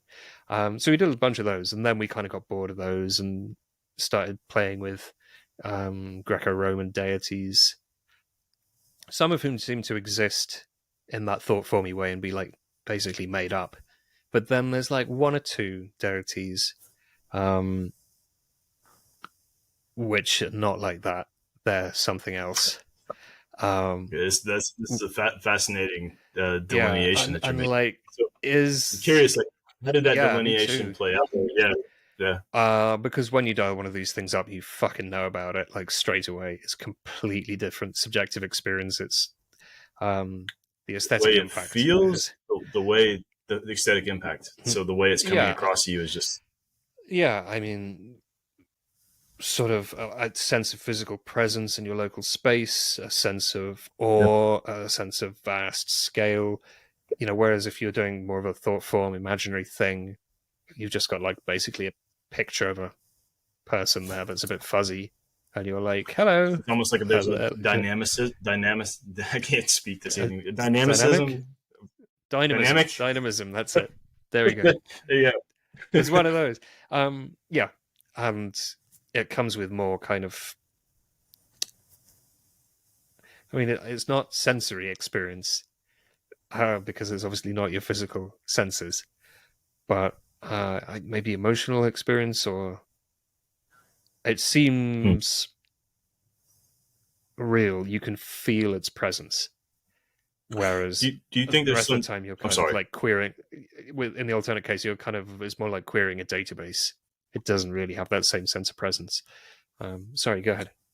Do you think there's some suggestion? So you talked about the model of, you also talked about the challenge of models. So I'm acknowledging the entire conversation we're having here, right? But models evolve. So yeah. Right. And we're always moving through things. They're hats you try on. You can put one on that you like and then take it off again. But the idea of that the fundamental material reality may be informed by thought or some consciousness or something underlying layer. And so I know in what you're talking about with these fictional characters, the historical traditions of things like tulpas or egregores and certain magical lodges, this idea of like thought forms that actually begin to kind of coalesce and have some sort, even to some extent where, some people would account that even people who didn't necessarily create the tulpa or the thought form were experiencing it or were seeing it. Oh yeah. So do you think that there's some suggestion in those things, like that overlay with those remote viewing experiences maybe suggests something about what could be going on at a deeper level in reality? I mean, my experience was kind of consistent with that idea. I mean, I don't really know what to make of the experiences. When you meet a deity or a first-class free will endowed individual independent being who just doesn't happen to be a physical being, it's, you don't want to get sucked into reading too much into that situation or ascribing specific interpretations to that phenomenon, right? And it's really cool and it's really interesting and it can be really profound, but if you start forming like really firm beliefs about it, I think that's kind of slippery, dodgy territory to get into, and you can kind of get into a mess then. Not least because there are some things out there which just there to fuck with you, right? And they they will if you let them. So you've got to keep all of this stuff at arm's length, or you can just end up going insane. You do have to be careful with it. But what was the question? Sorry, I sidetracked totally. So I think in your experience you were talking about with Cowboy RV, so like this freeform sort of RV, like tulpas and just really and the tulpas and thought forms, that maybe there's some suggestion between those traditions and the experiences that you're seeing in Cowboy RV that may inform us about something going on with thought being fundamental, that the intersection between the material world and what we think of as thought, that there's some kind of fundamental connectivity that may be even more stronger or more formative than we even realize. Alternatively, it's possible that the fact that I studied a bunch of esotericism and practiced a bunch of occult things may have informed my own assumptions about what I'm going to experience, and therefore I've made my own filter and my own model by which maybe it's not like that at all. Although doing it blind, at least you've got one layer of personal bias removed when you're blind to the target. Did you ever read the book, Neil Gaiman book, The American Gods? They had a television series they created. I watched some of the TV series, but yeah. I thought it was kind of interesting because like the idea is like the faith and devotion of the individuals then kind of feeds that thought form. It feeds the archetype or the. It's like the creation of an egregore, right? Yeah. It has kind of an energetic reality to it that, which I thought is kind of interesting idea. I think as well, like egregores don't need to be personified necessarily. Things like, I guess, political ideologies or very strong emotions in common. There is just such a thing as vibes which hang around, that are not necessarily ever conceptualized as being a being. Like if enough people invent a god and then really believe in it and talk to it all the time and make it offerings and feed it and stuff, yeah, sure, you'll end up with an egregore eventually. You might even do some stuff. But I think if a lot of people just feel the same way, go the same way a lot, you kind of tread a path through the collective unconscious, and you kind of leave a mark by doing that. That's my completely like hand wavy, unjustified hunch on the matter. Do you think marketing brands, like if you think the Nike swoop, are those egregores? Are they working the same way? Is there an energetic component to I don't know about these ideas of? Yeah.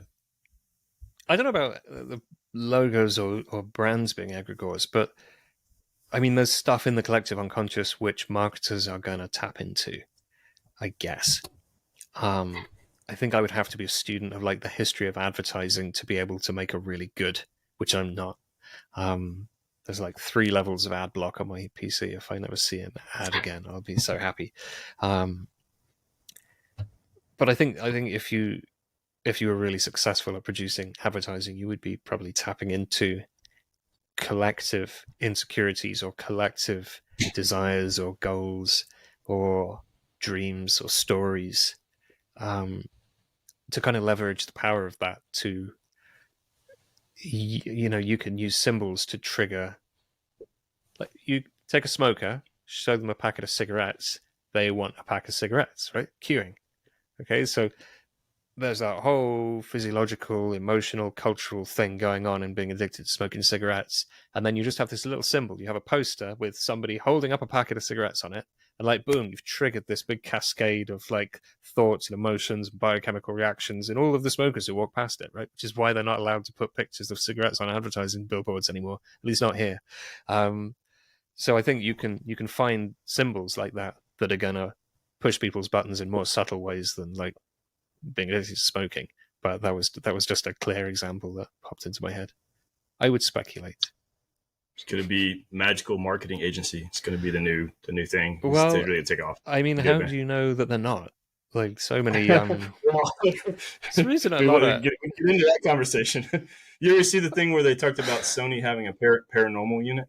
Yeah, I mean, there's weird stuff. Like, yeah. Well, I mean, That's when people have a lot of money and a bit of time and are no longer like trying to live paycheck to paycheck and worry about the normal things, then you kind of want to know the answers to the big questions. Then, right? That's why so many like famous pop stars get into UFOs and all the woo. It's because like, I can never need any more money in my life. Like, I'm rich and famous and have everything that I want, and yet still I'm not complete, right? There's something which is missing, and I want to find what that is and find what that meaning is. And it's that next level of stuff that you kind of got to dive into once the lower levels of Maslow's hierarchy of needs are all very well satisfied. So yeah, I think it would be naive to assume that people with a lot of money are not interested in this stuff.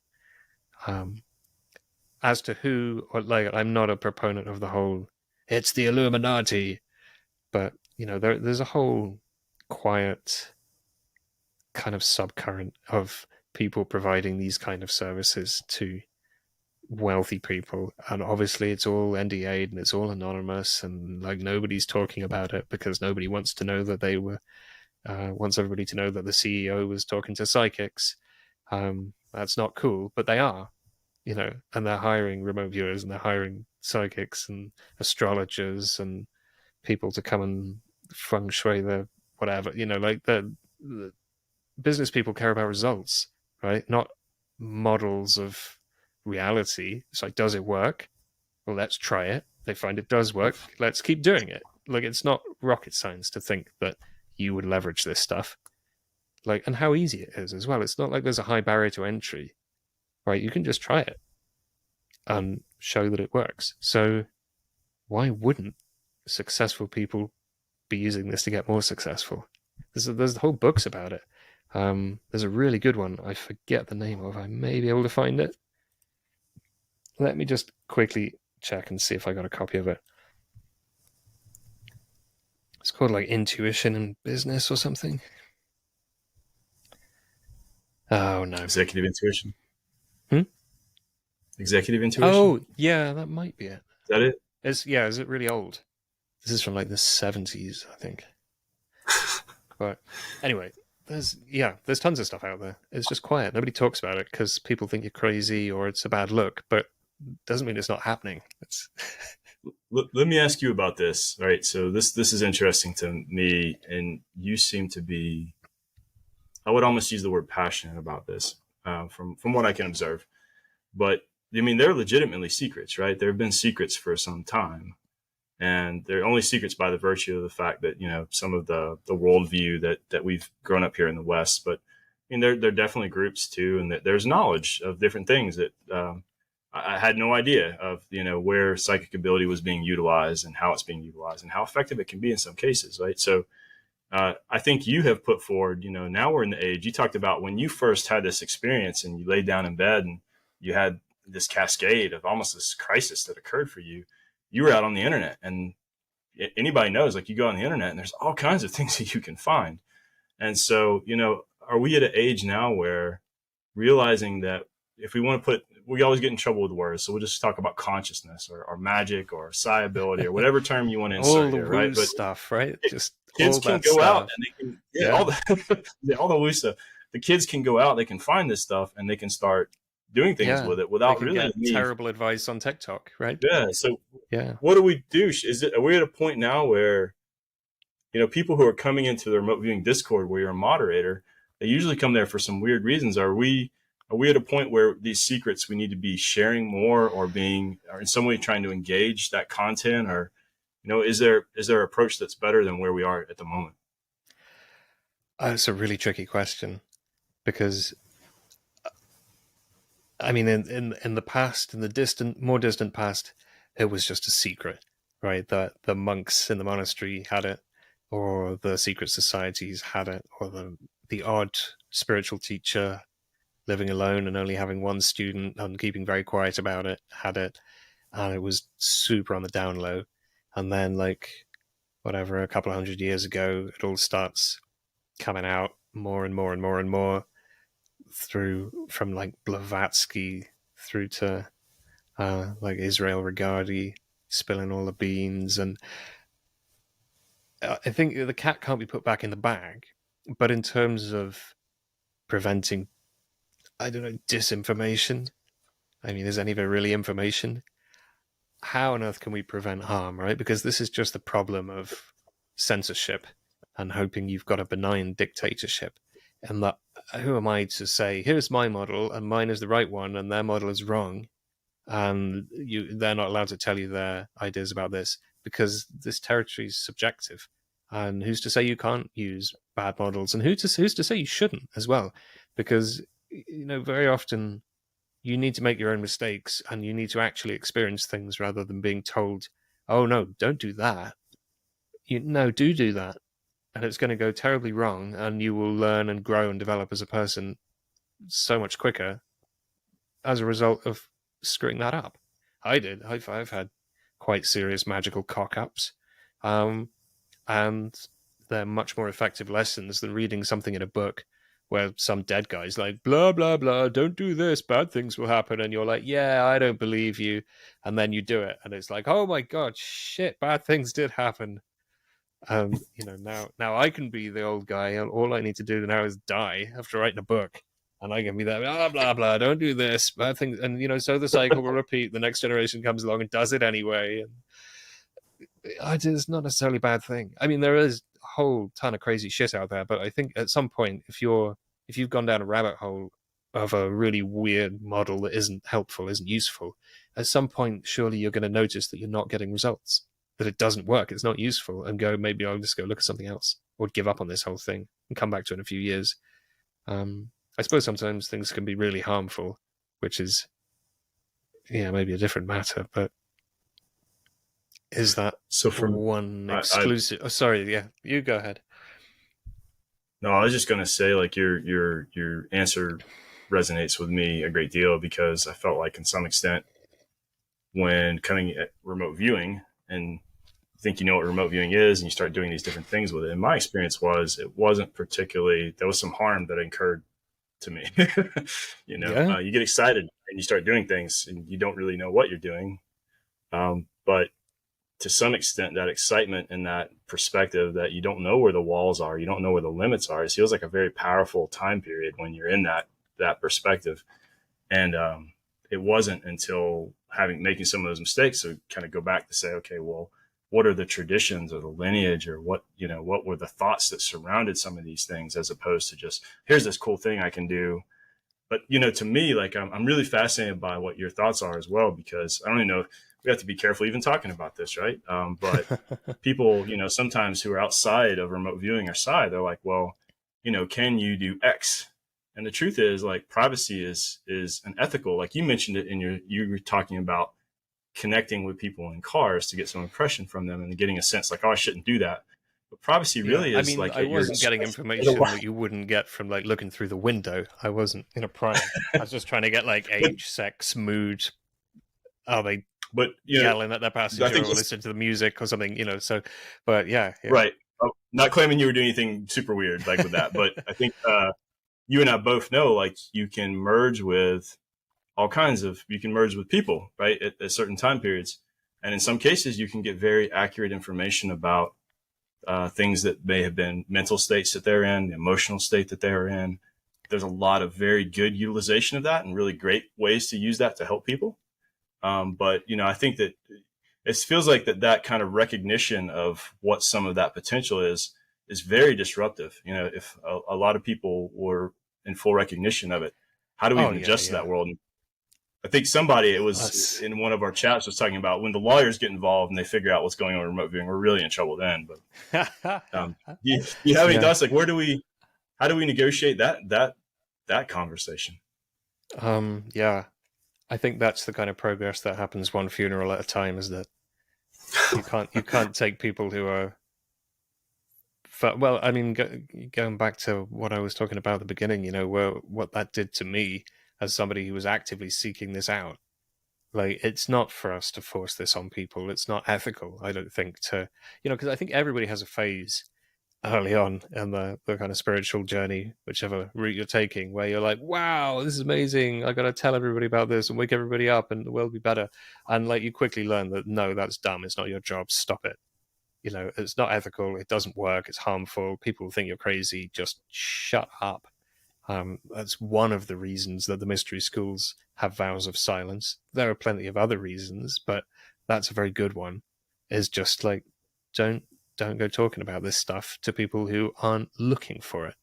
And it's a question that comes up often too.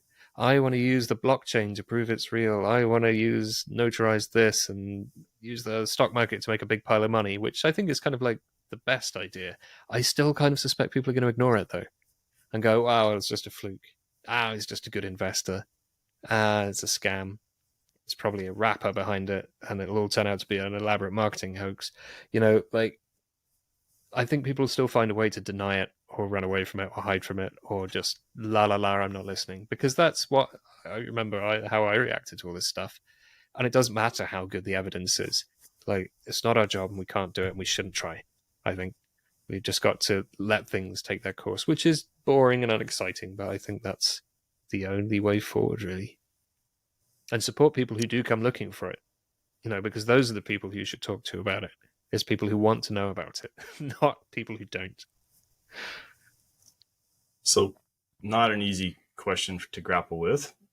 Maybe not even one you want to try to begin to answer. But for some of us who get involved in this, and certainly maybe it's the same thing, like you mentioned, we get involved in traditions that suggest this, and you start to have experiences that correlate with it. But do you perceive, when we talk about whatever we want to say, a divine intelligence, God, cosmic consciousness, who knows, right? But do you think to some extent that there is an overarching intelligence that may in some ways be guiding people to come into this connectivity with remote viewing or different forms of spirituality? Or do you think that this is just happenstance? That, like, for me, I did remote viewing tournament. Yeah, I wish I did that and I was done. Like, that, just finding that mobile app caused all kinds of consternation for me.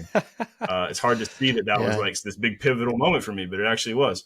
So do you have thoughts on that? Do you think that there's something else there that kind of is a thread that runs between some of these things we can't do? Yes, but I don't know what I could possibly say about it.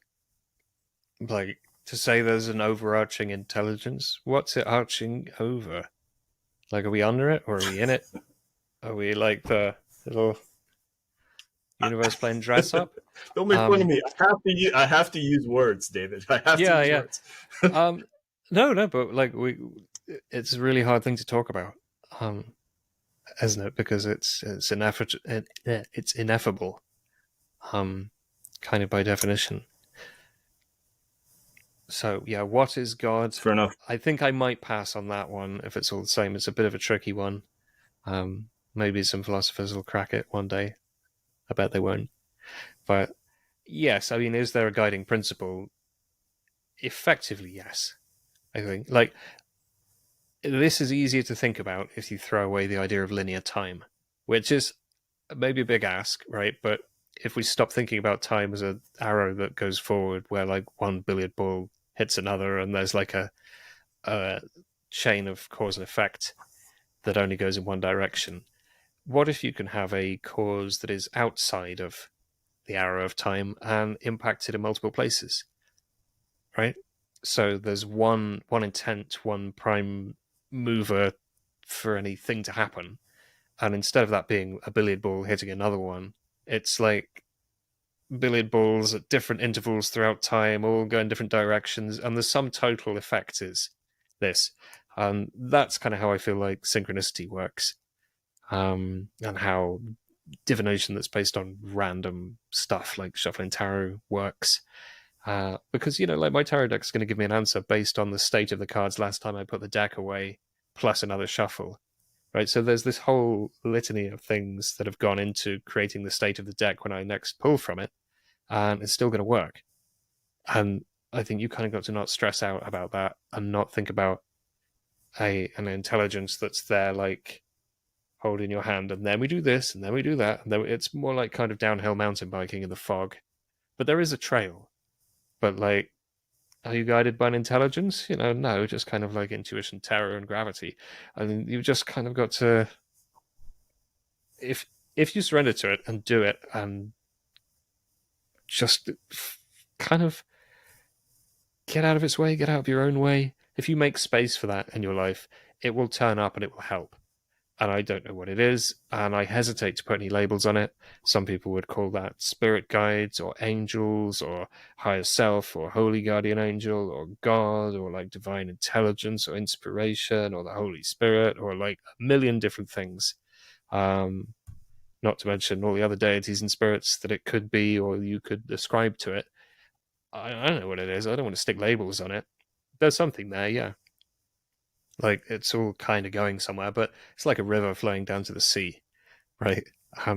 If you're part of the river, you're going to the sea regardless of what happens on the way, and you can either be a dick about it or just chill out, I think. I'm sorry, that's a terrible analogy, but I like to get at least one terrible analogy into Oh, I love that. That was into good. every you go. I had that in I a remote love viewing that. session once that I described something. I won't name the target. I won't say what it was, but it was about a group that was kind of trying to win people over to a certain way of looking at things. And I was describing kind of what they were doing and how they were getting people on their side. And I said, this is like a boat race in the river where everybody's racing downstream, right? You're all going to get to the sea, and like you can row really, really hard, but the river's still literally carrying you along. Like you don't need to really do anything. Go a bit slower.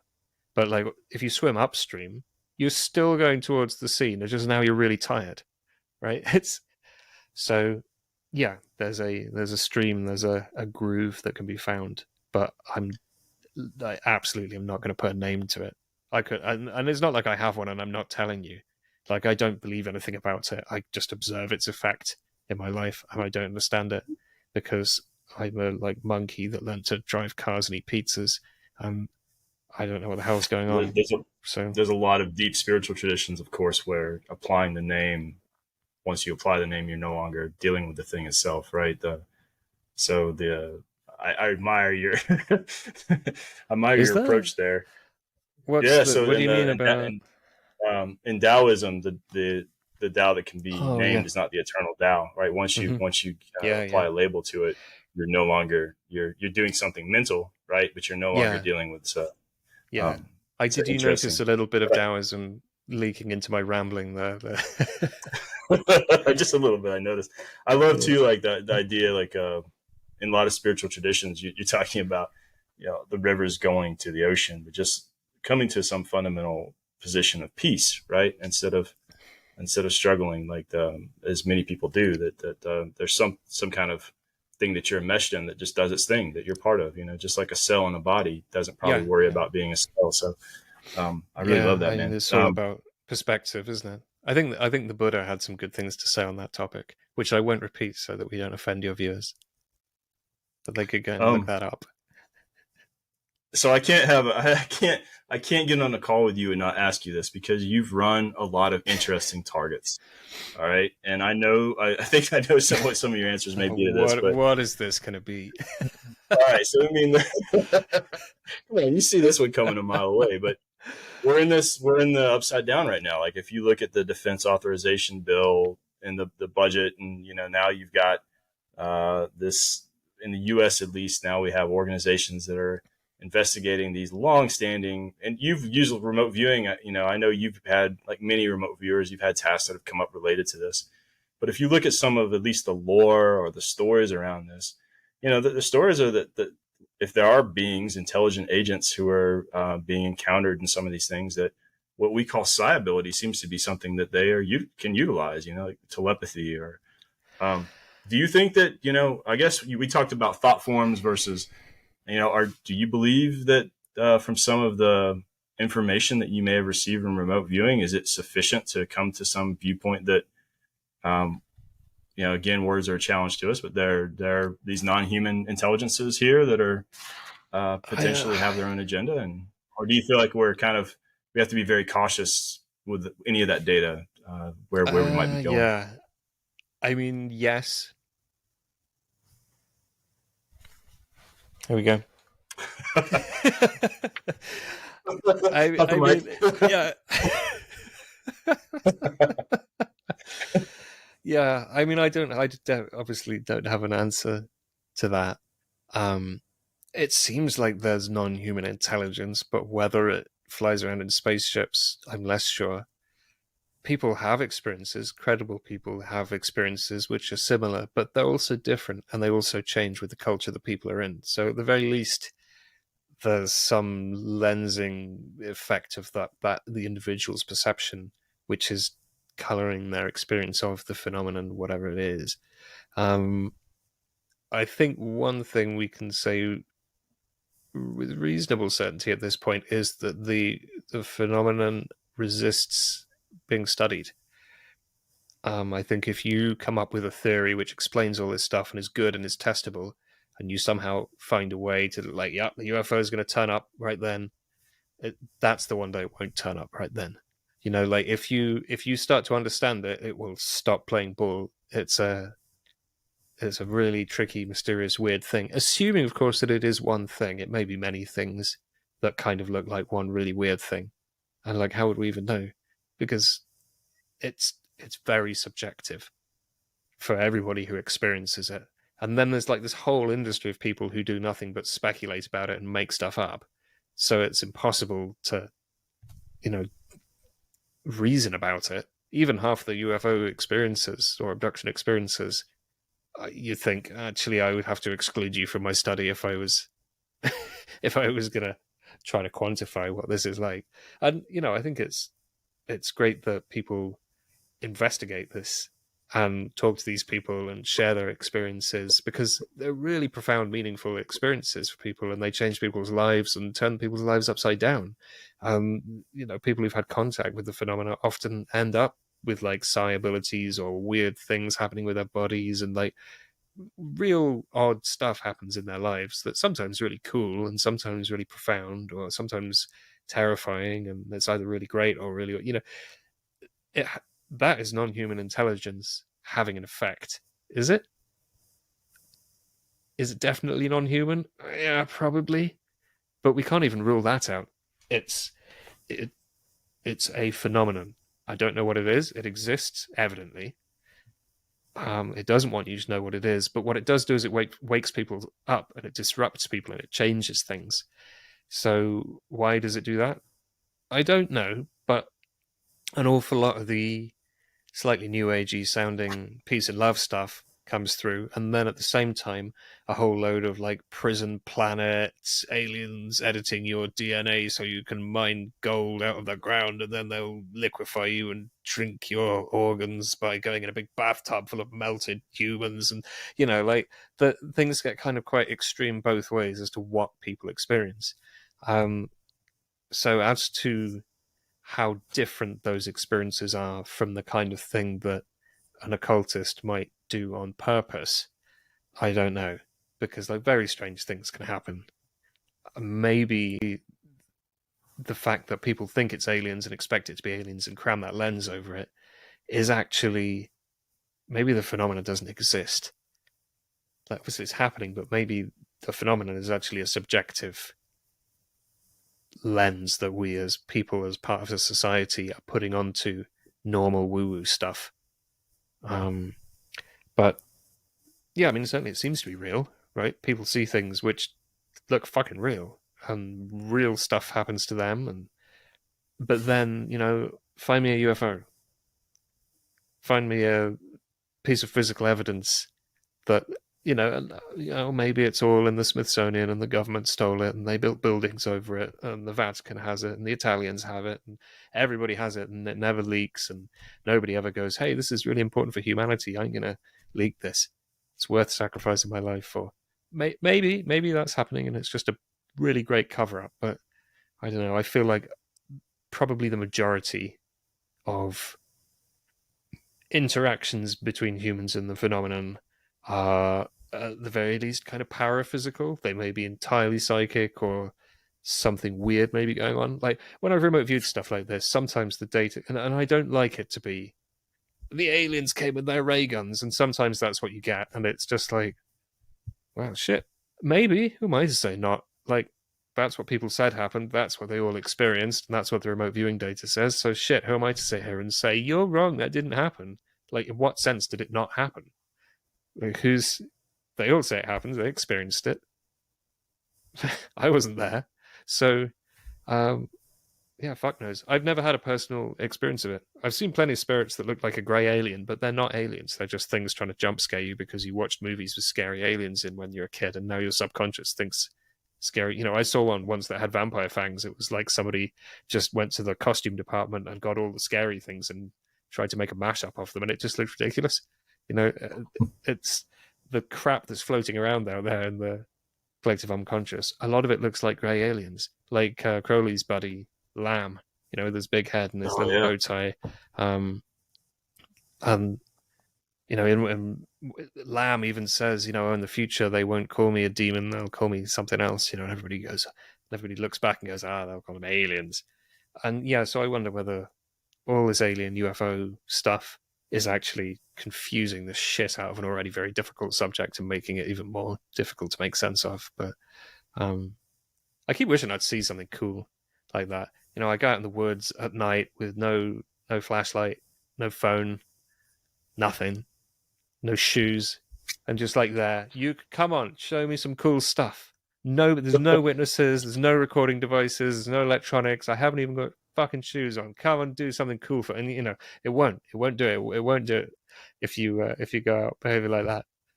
Please, I'll do CE5, which. Yeah, I have to wonder, like, to your point, for folks who are aware of it, and many are not, but like the history of the encounters with they do change through time, right? So like airships in the 1800s, you talk to the entities and they're from Venus or Mars. Yeah, and they draw them with like big glass fish bowls over their heads and like little jumpsuits on. They look like deep sea divers. Have to wonder, is it suggestive more like, because that's happening, that there's some kind of intersection point between the conscious observer and whatever this thing is? And I was down trying to do some scuba diving training to get into that, and I'm down there with these little fish, and I'm in my apparatus down there, and like, how are the fish even perceiving this? And then when I leave, what do they think about it? And I don't know, it struck me like, is some of that things that we're encountering, suggestive, like you mentioned, like, do we just have a fundamentally wrong model of reality altogether? And maybe that's what it's pointing to. So I don't know. It's fascinating. But if you get out there and you do, if you do see something, you got to let us know. If you get out there, I will, or I won't if it's really crazy. But yeah, I wonder if the fish see you as like a really weird sort of fish.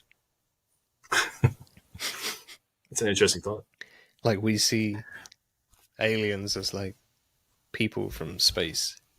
Oh, that's a really weird sort of people. And it's like, it's not even a people. It's some kind of weird thing. And we project, just like you're not a fish. We're projecting that it's people with arms and legs. And that's just how we're going to see it, because... This occurred to me. I don't know what you think of it, but like, we see this in a remote viewing session. So data is presented up to us from our subconscious mind to the conscious, and then the conscious has to do something with it. And so a lot of times for me, it feels like this translation. I have a database of songs or concepts or things that I have in my life. Stuff's coming up, but it doesn't necessarily mean it may be translating as best it can. See, I'm wondering, like with some of these encounters, when they say, well, the being said they're from Venus or they look this way, it almost, to me, it almost kind of has a feeling like a remote viewing session where Yeah. your conscious mind is trying to attach something to it to deal with it. Yeah. Almost as if the information wasn't coming from a conscious perception, but from a subconscious perception, like remote viewing, which is interesting. I don't know how that could work, but there's this idea of like the universal language, like the psychic language, which we were talking about tarot cards earlier. Like the tarot cards kind of represent symbols in that language. I don't know if that's true, but there's a language of kind of feeling and symbol, and not feeling as an emotion, like emotion as well, emotion, feeling, symbol, metaphor, kind of stuff, non-verbal spiritual language. When people have near-death experiences and they're like, oh, we were talking telepathically and I just knew everything, but we weren't using words. It's really weird. I can't describe it, like that. So yeah, I think we're translating. I think remote viewing data comes in that language, even if it's images, sounds. I think it all comes in that form. And I guess people's experience of anomalous phenomena that are unexpected probably very often also coming in that form.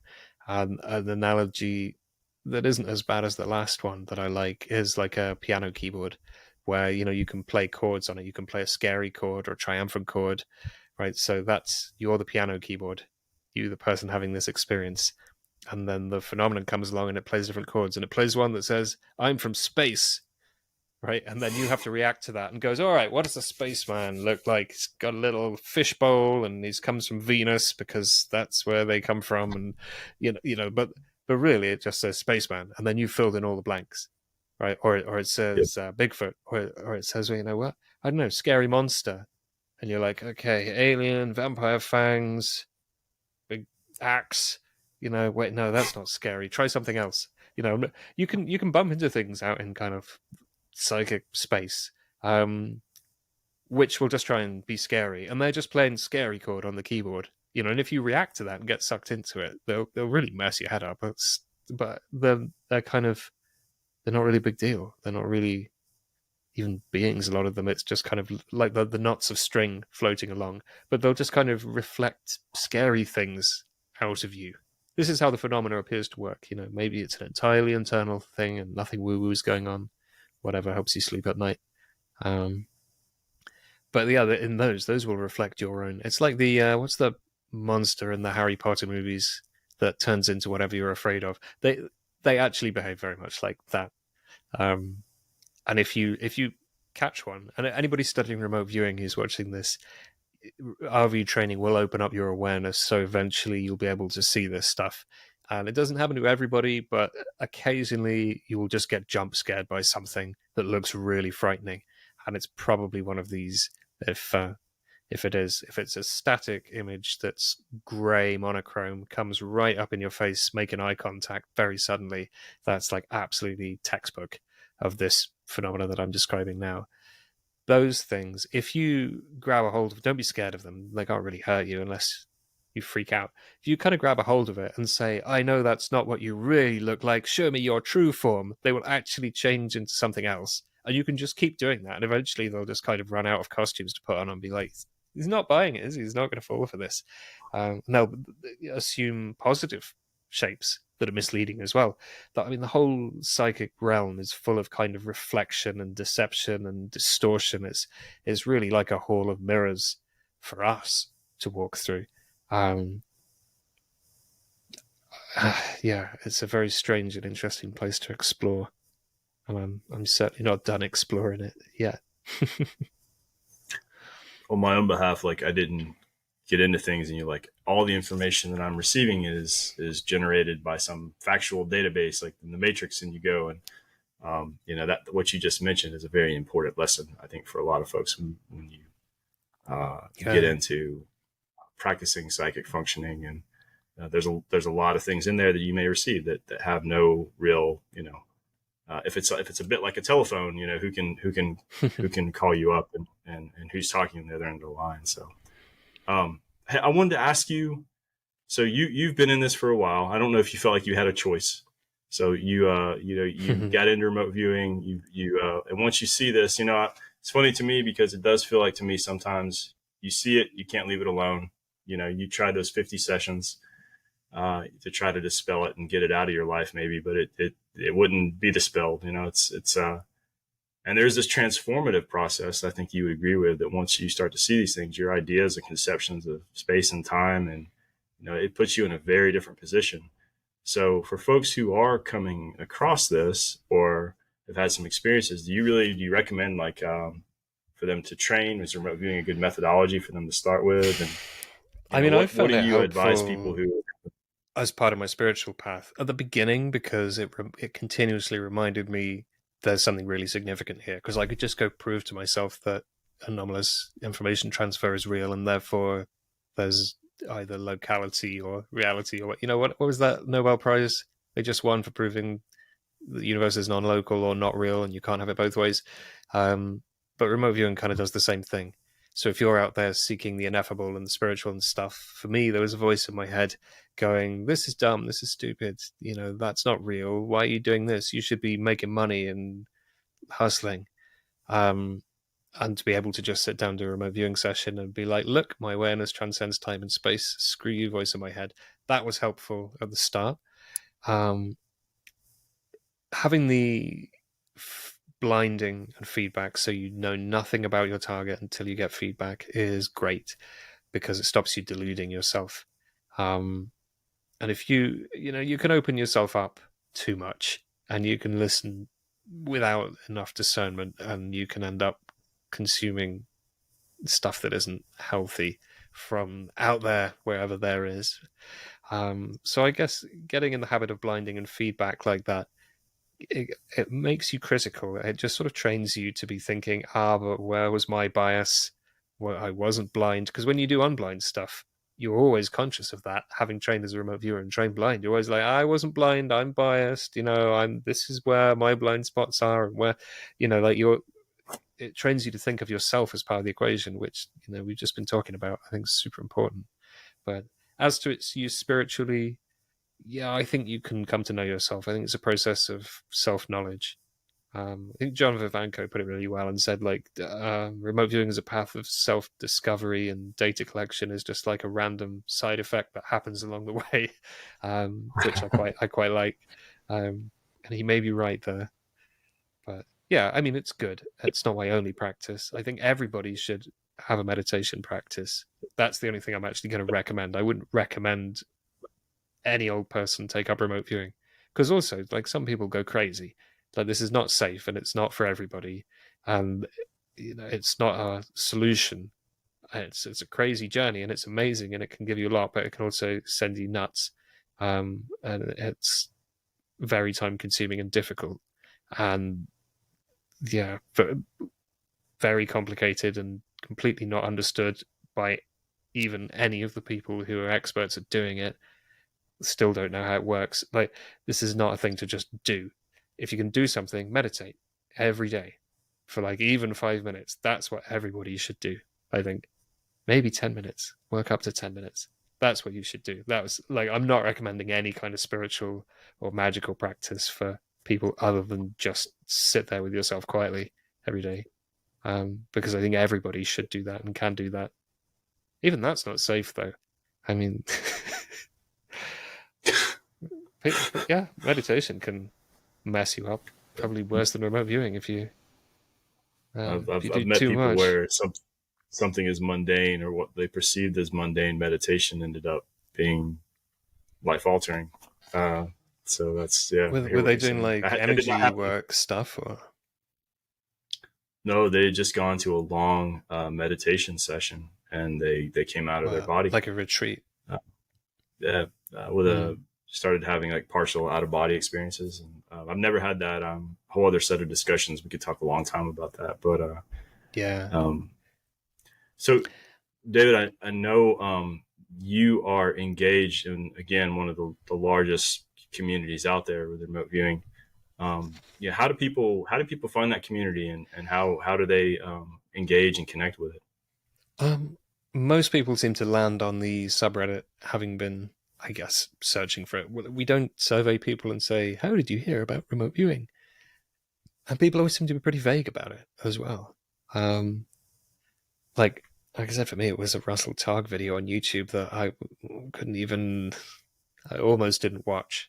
And I didn't watch for the first few times it recommended me, you know. So I can't really answer on how people first hear about it. A lot of people seem to have read about it 10 years ago and never gave it any more thought and now are coming back to it. That's a real common thing, that they just read it in a book or heard it on a news report a long time ago and have kind of been aware in the background, and it's not been the time, and then something drives them to go and give it a go and go and investigate it more. So I think more important than where they find out about it is what kind of stuff they bump into, because it's very hard to find good information on Google now. The search results are not what they used to be, right? And I've had conversations with a few people who've seen some really wacky stuff with the label remote viewing put on it, and then they've kind of very nearly given up on the field. And I've literally had like a whole conversation where it's just like, no, that's not remote viewing. Look, this 4-point protocol, that's remote viewing. All this other stuff, I don't know what that is, but you know, they didn't come up with that term. They don't get to use it. Because people want to co-opt the term remote viewing to mean whatever they want, don't they? And it's like, no, that was invented in the context of the, I don't know if they came up with it SRI or later. I think probably SRI, right? But it was come up with as part of that project to describe what they were doing. It's not just an arbitrary thing. People weren't saying, oh, I was remote viewing yesterday before then. And now they are. You know, the term has kind of got diluted. There's some mad, bad, and dangerous stuff that goes on under the misnomer of remote viewing, and I think when people are bumped into that stuff, it's kind of disruptive for them and for us, because then people bring all these wild ideas there and like, oh guys, what about this and that and the other? You know, not naming any this, that, or other in particular, but it's very hard to, because we don't want to be gatekeepers or we're not really keepers of anything. Like, the only rule we have is like remote viewing is the 4-point protocol. We don't care if you do tarot cards or chicken entrails. Like, at this point, the hill we're going to die on is blinding and deliberate target. And, you know, record your perceptions and get feedback, but do something on purpose and be blind. Don't have a kind of half lucid dream OBE experience where you get something that's verifiable, and it was genuine psi, but it was just like a random thing that happened, often for no discernible reason, right? Not remote viewing. Cool, legit, but not remote viewing. You know, or people who are not blind and just, I want to know about this, and then they go there in their mind, and again they get vertical information. They did do psi. It is a really cool thing to be able to do, but it's not remote viewing. You know, and we talk about all this other stuff that we do because it's fun and it's cool, and we all like to do it, or a lot of us do. And you know, in many ways, it's more useful than remote viewing because you don't need all the rigmarole of having blind taskers and whatever. You just find yourself at a parking spot. But yeah, that's the line we draw with all. I think it's the only line we can draw because we're agnostic about methodology. CRV wars. Are you familiar with the CRV wars? You know that there was huge ideological arguments about, oh, your school is drawing ideograms wrong, and your school is misrepresenting Ingo, the great holy one, and you know, like people bickering over ownership of history, basically. And the Discord has a rule specifically against exactly that. Like, we are totally agnostic because we want people from all different schools and methodologies and backgrounds to just come together and share stuff and support each other to learn and support each other through the kind of weird stuff that happens when you're a remote viewer and you end up getting like really traumatized by a target. It's really great to have people there who know what that's like and know what you get, because you can't go and talk to like a normal person about that and be like, well, I was, you know, psychically perceiving something, but I didn't know what it was, but then I felt the emotions from it and now I'm traumatized. And they're like, okay, you're okay. You know, you can't see eye to eye with somebody who isn't from this, you know, world, who hasn't done this. So actually providing kind of emotional support is a really important role of that community And as well. I just want to say and mention on this part, I don't want to, I know again, you tend to kind of deflect these things away from yourself. But when I was first getting into remote viewing and trying to figure things out, I had some things going on that weren't quite easy for me. You talked about what happened with you, and you were very willing. You didn't know me at all. Like, you jumped on a voice call with me. We had a wonderful conversation. You gave me resources, and that spirit that you had, your spirit that you brought forward of that listening, the being able to help and give instruction. And I see that across that group. I see it in that Discord group very often. I think it comes from a lot of the moderators, a lot of people who spend a lot of time to make that community one that is very inclusive and also just very helpful. There's a spirit of also seeing, like, when people are getting into doing their sessions, just the encouragement that's given to folks to continue to train and to get better and to be able to utilize this ability. So I just want to tip my hat. I have the hat on, so maybe, but like that's awesome to hear you say that. I haven't just noticed it with me. I've noticed that you all do that quite frequently on that server, and it means a lot. So on my behalf, I encourage people, to find that resource if you have an interest in remote viewing. That you can stick the link under, like, wherever.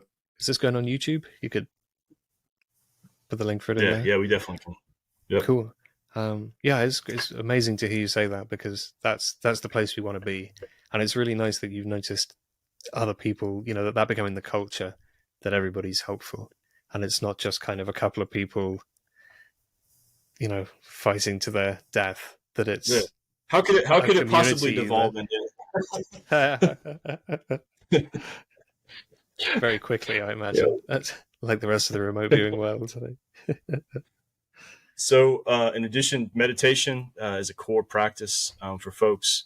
Is there anything else you'd recommend to people who might be interested in getting into remote viewing as just a starting point in terms of resources? Go on the Reddit or the Discord, and there is a beginner's guide, which is like the quickest way to get started, I think. I mean, the way I got started was like a 5-minute interview with Russell Targ, where he gets a guy to tell him what's in his pocket or his bag or something.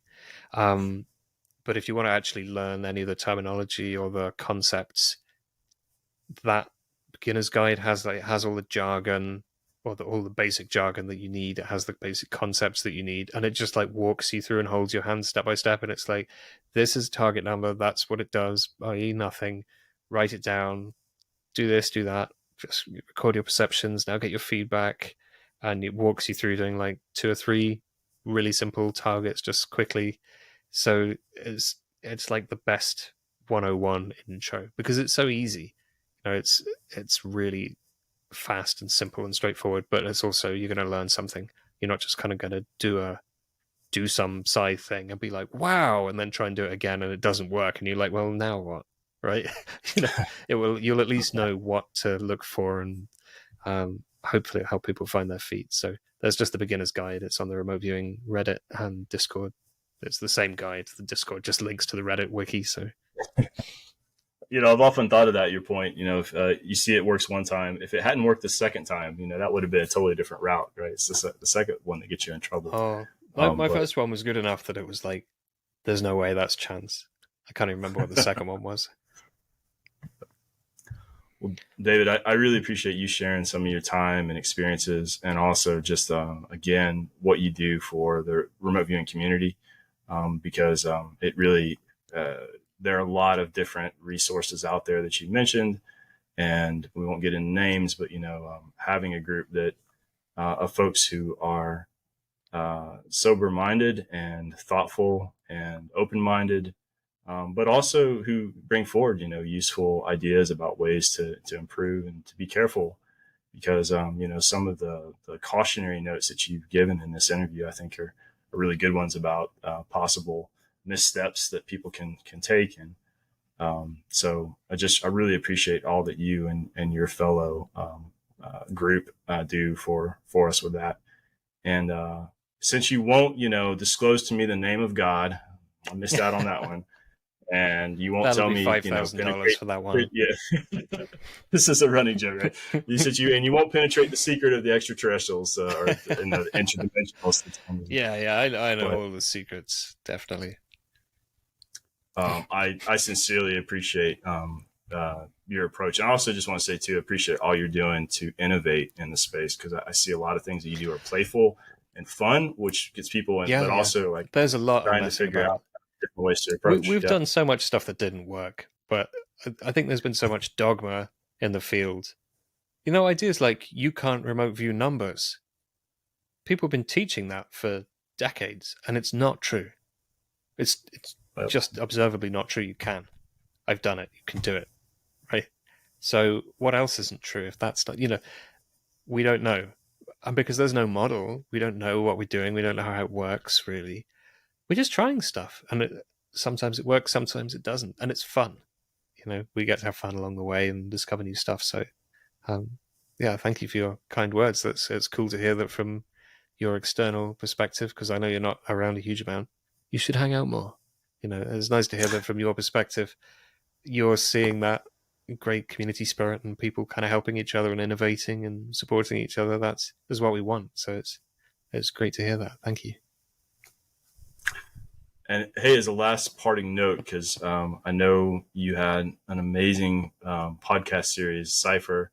I think you wanted to share that you all are. Oh yeah, Is that, there's not going to be any more Cypher like for the foreseeable future, because I know we've had so much good feedback and like it was really taken off, but we lost Emily. She was made an offer she couldn't refuse, doing something else. And without Emily, there's no Cypher. So me and Brett talked about doing a different show. We might do that at some point, but there was no way we could keep doing Cypher without her, and we just couldn't replace her. So we can't make any more, right?